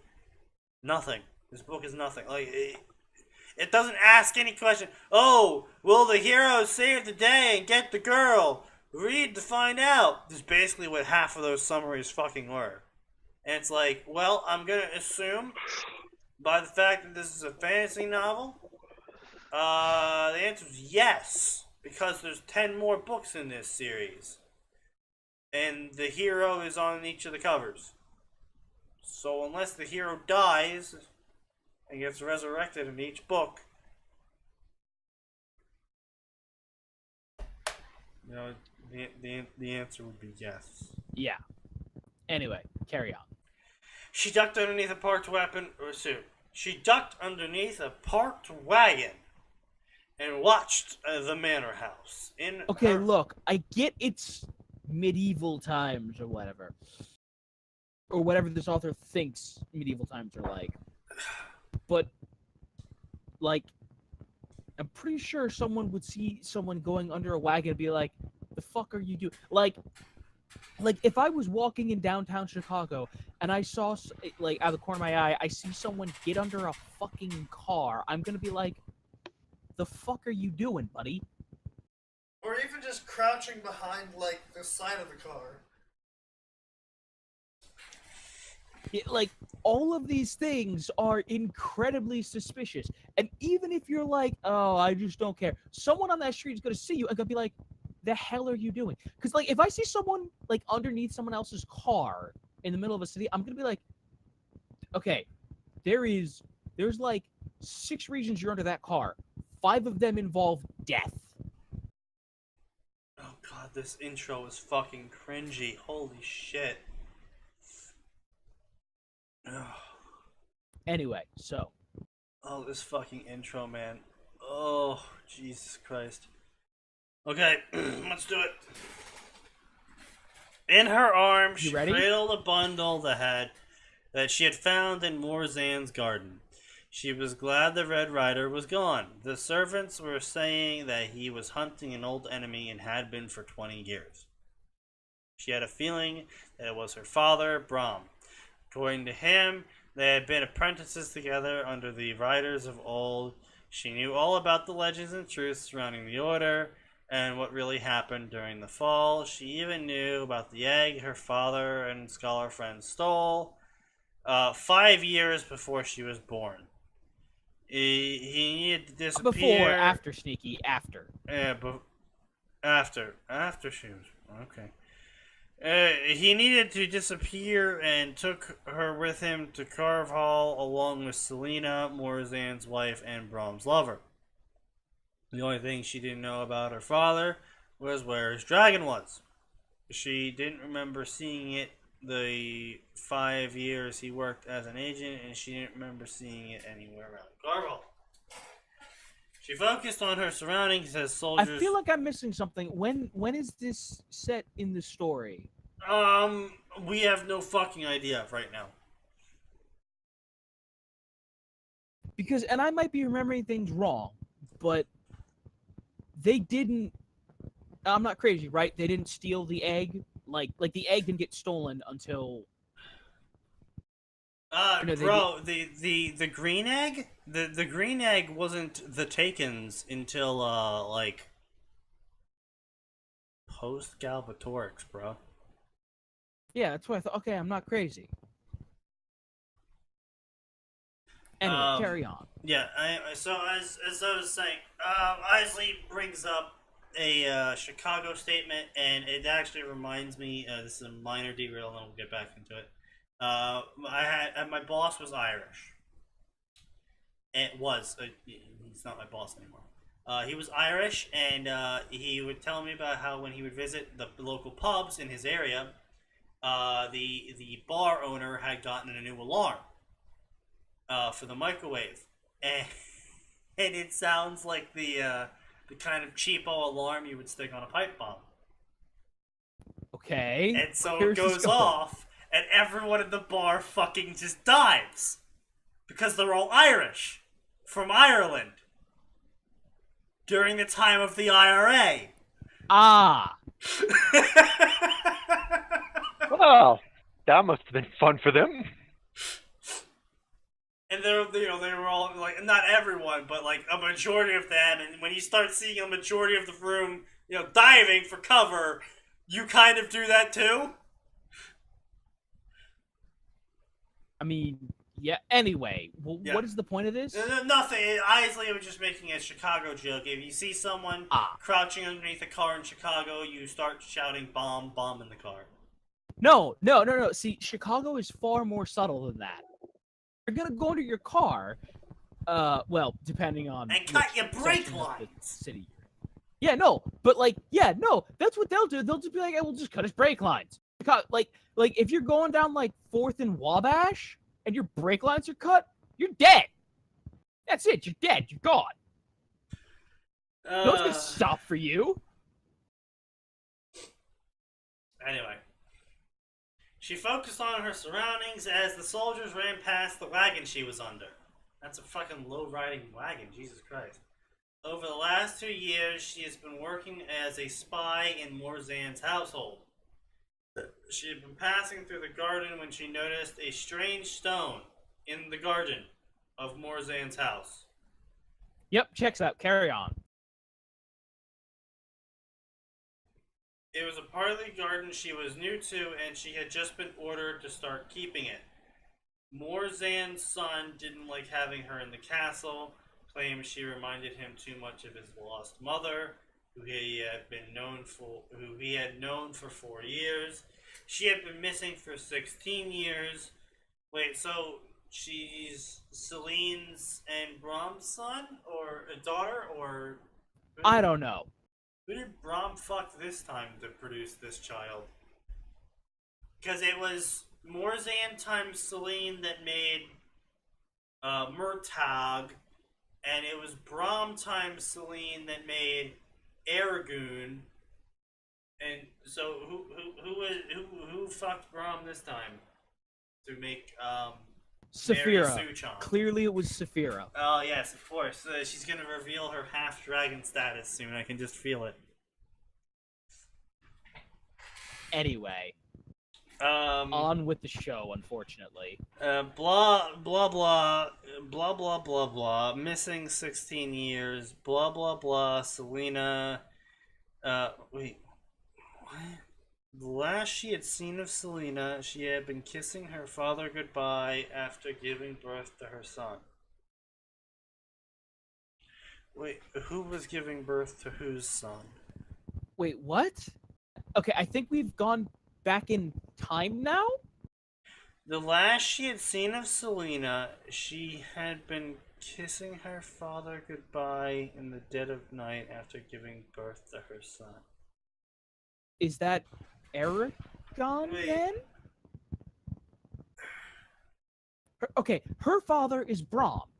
Right, And her father's kissing Brom. Brom goodbye. So it She would no, wait. But they were just talking about Selena.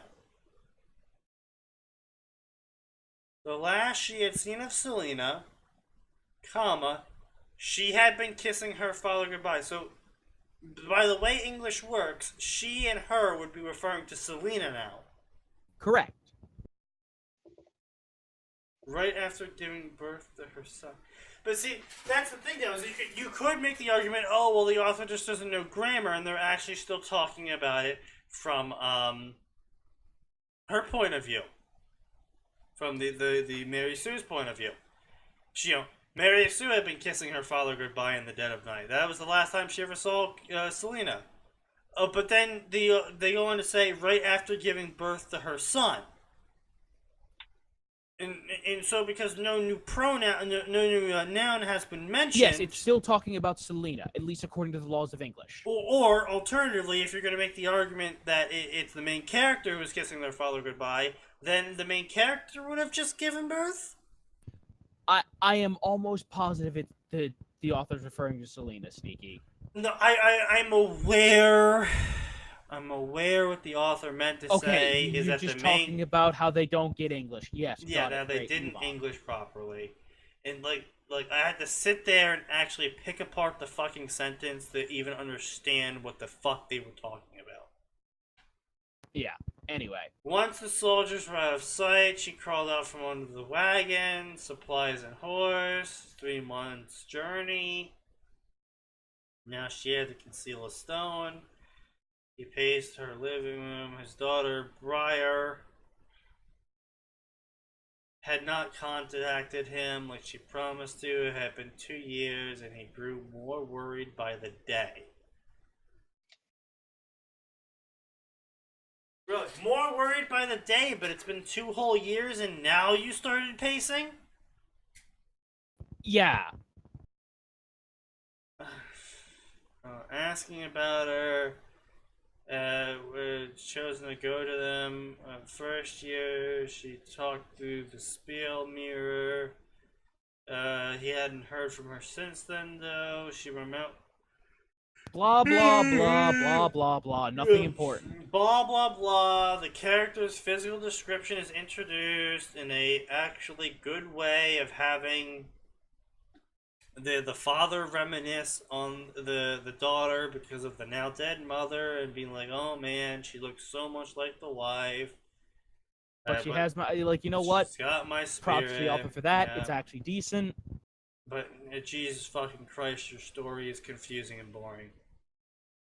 And I shouldn't have let her go alone. That was stupid. As opposed to what? Who the fuck were you gonna send with her instead? Yeah. He reached up and pulled down scabards. One was aquamarine and shimmered with sapphire and aquamarine. The other blade was crimson and bore the word Zarak or misery. He had taken it from Morzan's body when he had killed them in payment for Saphira's blood 5 decades before. It was a poor exchange. So no one knows that Morzan's dead yet, and yet he has a fully stocked household and estate with everyone still believing Morzan's alive? Yeah, what? I'm really confused.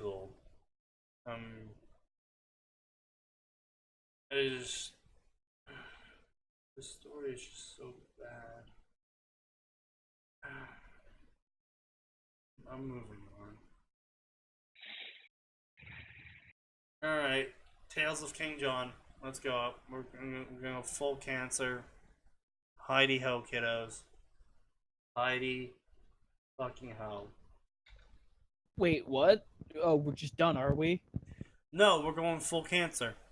Okay. Just making sure you hadn't just given up on hope yet. No. Jeez, I got plenty more alcohol before that happens. King John. During the first fall of Beacon, a king rises to rule, with some aspects from high school D times D. Okay, John so I was right. We times did hero. just cut the story short. Okay, good. Yes, we did. Not that I blame you, but...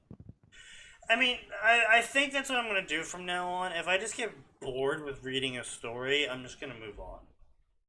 Because... You failed, moving on. Yeah, it just...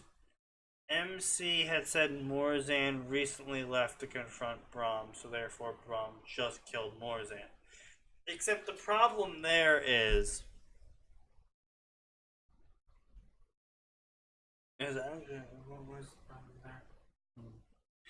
Oh yeah! Morzan was dead for quite some time, wasn't he? Like, Murtagh got away from him when he was like 6 or something? I think.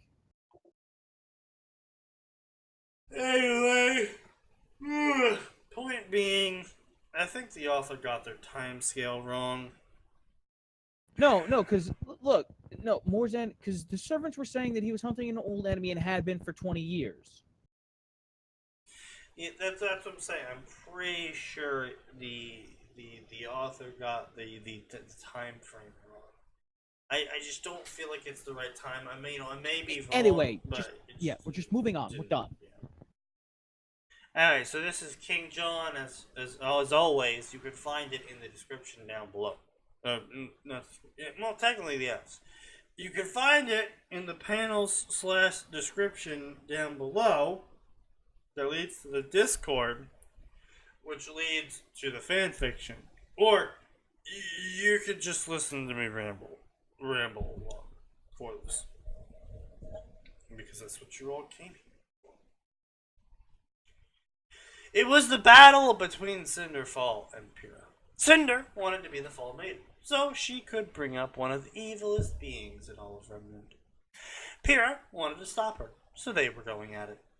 As they were, someone had come upon the fight. He was dressed in black and gold armor and had wings coming from his back. Oh boy, we're just jumping straight into the edge. Don't you know?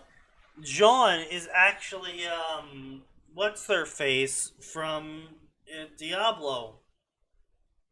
Azrael?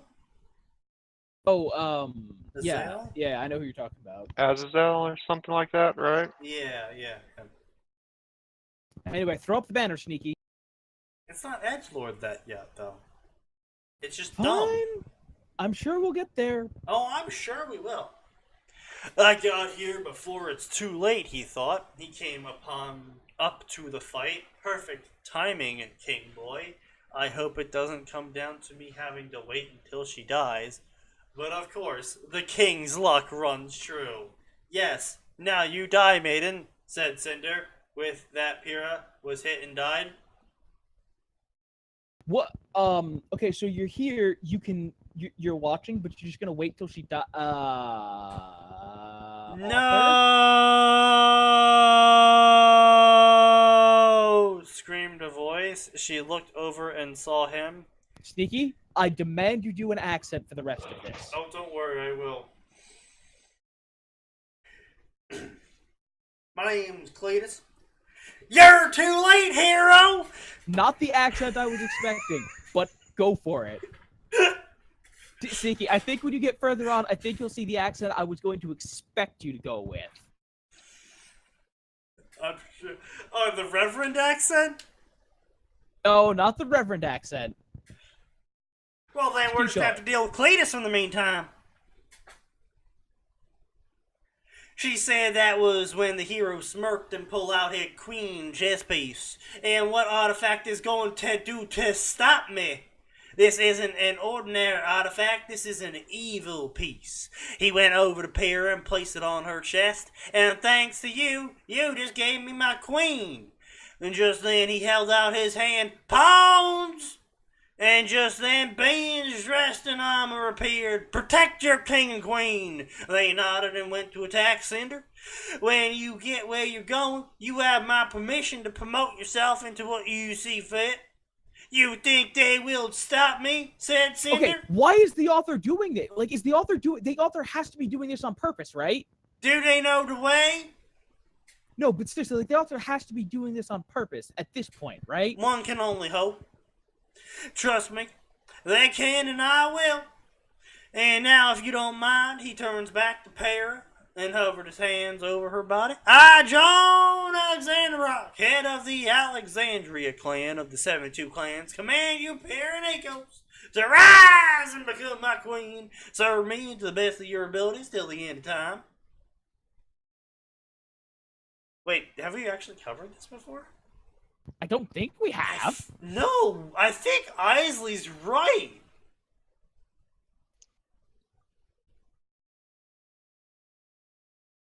Max. What? Ahem, Archivist Max. No, I'm the consultant, not the archivist. Yes, we'll consult the archives and see if we covered Isley this. is the archivist, and if Isley says we have covered this, then we've covered this. This looks I familiar. have no memory of this. Possibly because I try to forget as much of this show as I can. I mean, to be fair, it wasn't the just fucking dumb section, so it's entirely possible you just blurred it out of the memory. So we got more Undertale Ruby Crosses. We got a Naruto Ruby Cross. More Naruto and Ruby Cross. We got Team Akatsuki. Wait, did we already read this one? I don't know. Got the quote from There's like 10 minutes left in the stream. Do we just want to call it since apparently we're just back to covering things we've already covered? No, no, we already covered this one. Okay, let's see. We definitely haven't covered this one. Definitely haven't covered this one. Oh yeah, I ranted about the whole pawns promoting whenever they want thing. Yeah, I did. Yep, I remember it now. High School Hunter by Pizza Spinner. Definitely haven't covered this one. I drew a lottery at the shopping district and won a privilege to go to another world. Afterwards, things didn't go as planned. I was supposed to have a fate-stained night, harem, damn it. I was standing in a queue at the shopping mall. I would just like to say 67 people have favorited this. 67 people are insane. I was standing in a queue at the shopping mall with a lottery ticket in my hand. You've won the consolation prize. It's a pack of tissues. Here you go. I got the lottery ticket while I was shopping, and even though I knew I wouldn't win anything, I queued up to redeem my ticket. People in front of me kept getting the consolation prize one after another. A list on the side with all prizes caught my eye. Consolation prize, tissues. Item number 5, item coupon 1,000 yen. Number 4, mixed sweets. Number 3, latest smartphone. Number 2, hot spring vacation for 2. Number 1, question mark. Following the order of prizes, it's logical for the first prize to be an overseas vacation or something along the lines. It's placed higher than the hot spring vacation after all. As I tried to figure out what the first prize could be, the queue got smaller in front of me. Ding, ding, ding. I heard a bell ringing. Looked like the guy in front of me won something. Congratulations, it looked like you have won the first prize. Oh yes, I did it. The guy who won made a triumph pose.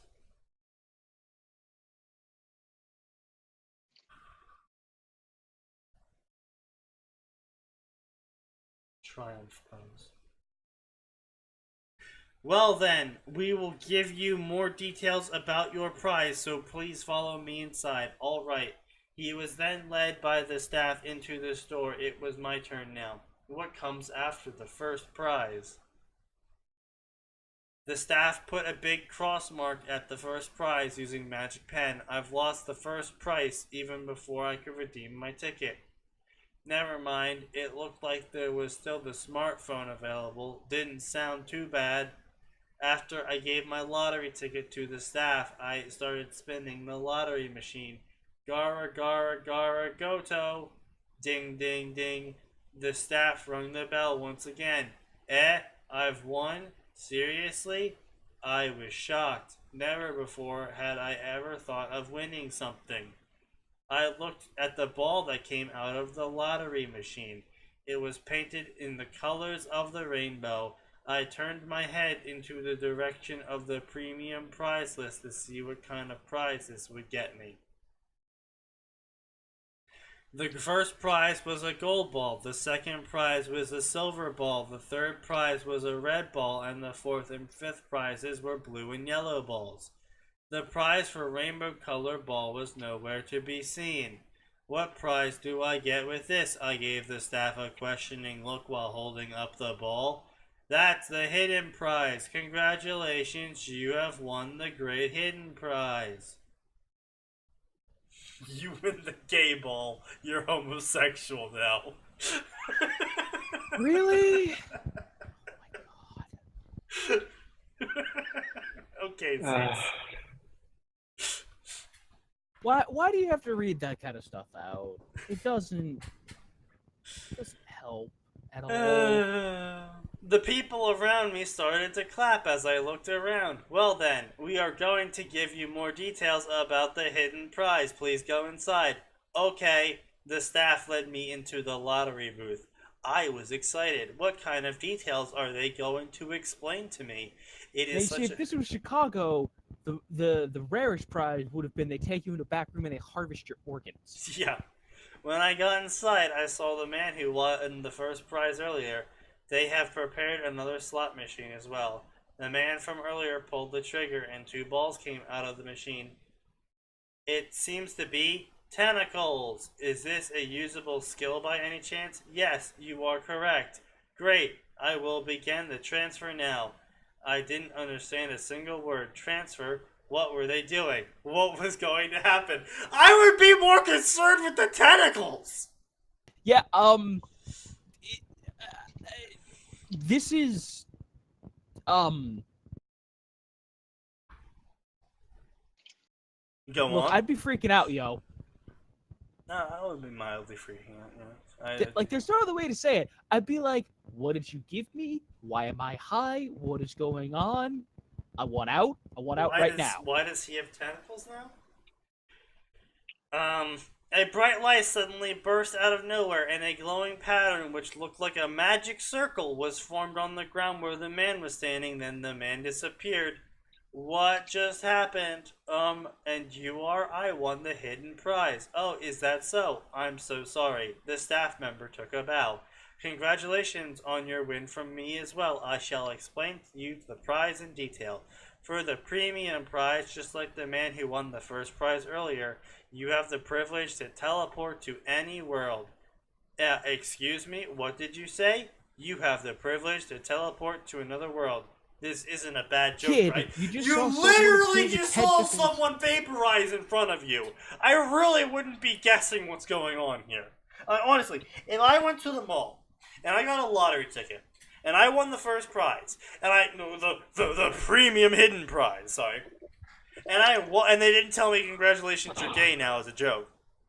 And they're going to this booth here, and I go into the booth, and the guy in front of me who won the first prize vaporizes into a magical circle, and then the guy who did it tells me, hey, I can teleport you to another world. I'd be like, well, fucking okay then. Do I get the powers of that world? Because I would like to not die in that case. I would be like, are you sure? Like, you just No, because there are some saw a person vaporize in front of if you. I'm just gonna show up as a normal guy, I'm gonna be like, send me to like Gundam Build Fighters or something. Yeah, no, that'd be a great universe to get stuck in if you don't get any powers. Yeah, that's true enough. Because it's just Earth. But I we mean, have honestly, But with fight awesome with robot Gundam fights. models. Yeah. Gurren Lagann wouldn't be too bad of a place. You just believe really hard and shit works. Yeah, like that wouldn't be too bad either. Or you know, like Pokemon wouldn't be terrible. No, it wouldn't. It wouldn't. Honestly, Just would not be. never go outside where the things can kill you and steal But if your I'm showing soul. up as like a normal person, they'll be like, yeah, you want to go to Mass Effect? No. You want to go to Star Wars? No. Extreme no? Man, there's a bunch of crazy wizards in Star Wars. You know what? Actually, no. The author mentions I was supposed to have a Fate Stay Night harem. Dude, if you want to go to Fate Stay Night, you're fucked. I want to go to Fate Stay Night. Oh, really? Okay, poof. I'm in Fate Stay Night now. Magic powers. Oh, shit, I don't have those. Yeah, because no, here's what's gonna happen. It's like, wait, do you want to go specifically to like a point? Yeah, I want to go during the Grow War. Oh, you poor dumb bastard. No Listen, way. you're gonna have to do a lot of manual mana injection to have Because any like hope of making let's it work. be honest here. You really only need to avoid like what 4 hotspots, kind of.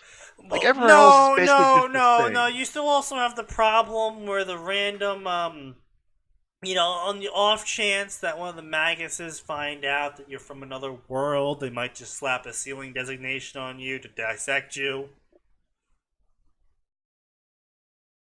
Is that a thing? Yeah. Yes. Oh. And that's not even counting if you end up in like Fate Grand Order or something, or like one of the side stories where they really break the rules. Yeah. Hey, Grand Order. You know what? Not a fan of that one because it's like, oh, it's the year 2014. Oh, fuck, the world ends in like 2 years. God damn it. That was still one of the weirdest plot points of that thing. It's like, oh yeah, the world ends in 2 years. Thanks for just dropping that in my lap. How do we fix it? We don't know.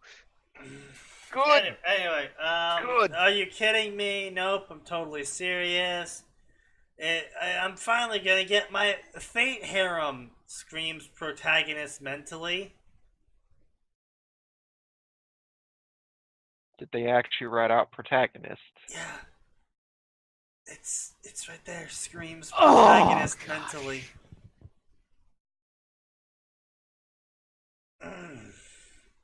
Okay. You'll have to experience the teleportation for yourself, blah blah blah, digest. The first and hidden prizes are sort of the same. You get to visit a world, you win in a lottery, and you get to roll again for a chance to get a special ability. However, the difference between the prizes is that the first prize winner can pull the machine until he or she is satisfied by the outcome. as many times as she wants. Damn, that lucky bastard won the first prize. I might as well kiss my fate stay night harem goodbye. Well, the hidden prize winner has to take whatever world and special ability that comes out of the machine. So I can only roll once, huh? Yep, you can only roll once for the world and you'll be sent to a special ability. I understand now. I understand everything he explained and nod sadly. As you have one try, how about you give it a go now? Gotcha machines, woo. Blah blah blah. Maybe I'll end up in the Nasuverse like Fate's Extra. I can still get a Fate harem. Huzzah! Blah. Congratulations, you won an expense trip to the world of Souls games like Yarnum. I mean, all things considered, that's not terrible because at least Yarnum, you have a chance of getting out. I mean, all things considered, you can also end up as a fucking god. Not to mention, like, at least with the Souls games, like, the Souls games are actually probably, like, the best because it doesn't matter how many times you mess up, you can just keep going. Yeah. My jaw dropped when I heard the word Yarnum. Looks like your world is decided then, valued customer. I'm gonna die 1,000 times over if I stay there. Yeah, but you won't be dead.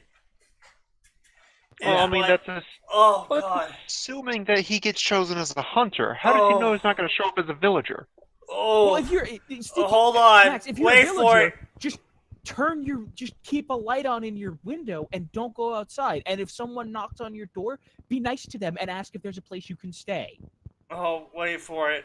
FYI, for those who do not know Bloodborne, it is the hardest video game out there. And they even gave video game veterans a run for their money. Really? Because I'm pretty fucking sure some people out there are beating it using bananas. That was Dark Souls 3. I'm aware, but I'm pretty sure someone out there did it for fucking Bloodborne. Now, I'm sure someone's beating it with bongo drums. I mean, that would require a lot of rewiring.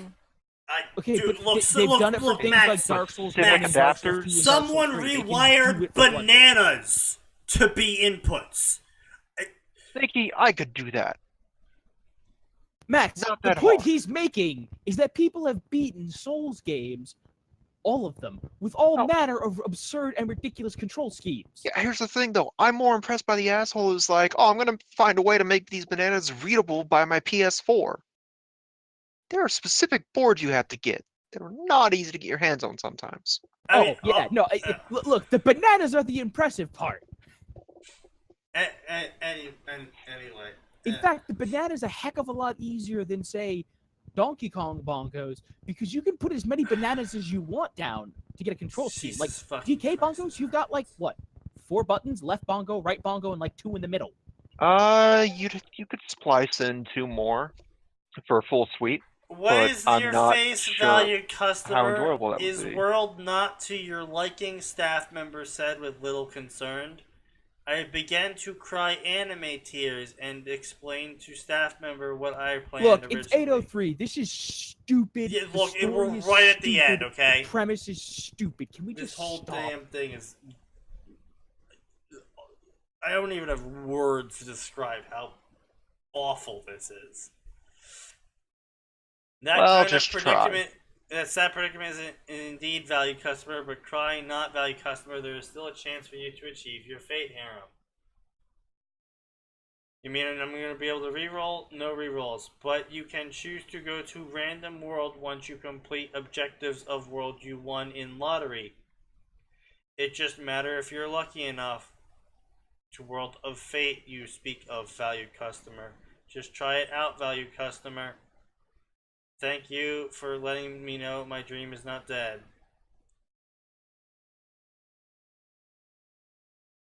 I'm gonna hunt Yarnum for the fate of my harem. Eto, where are you going? I'm gonna transfer thingy, but you still haven't rolled your special ability. Oh yeah, right, I haven't rolled my special ability. With the talk about Dream not being dead, I was so fired up and forgot to roll special skill. Sorry. The staff member face vaulted, but quickly composed himself and showed me to where the next machine for special ability roll is located. Pull level. Please let me get Gate of Babylon or Unlimited Blade Works. Unlimited Blade Works is the last one I'd want to go into. Yeah, no. In Yard of Law, I don't Just want say that. I don't want to try to fight the moonlit butterfly in a reality marble. Yeah, no, that just sound... Of your soul, by the way. The reality marble made of your soul. Like, Oh, that's a bad idea. Please let hey, it be. you know these beings that exist in a world of pure thought and can run roughshod over it? Yeah? I'm gonna put them in my soul. Wait, fucking excuse me, what? Value customer, this is truly wonderful. Wonderful, what did I get? Overworld Weapons Meister. I had acquired an ability similar to Saito Hiraga. I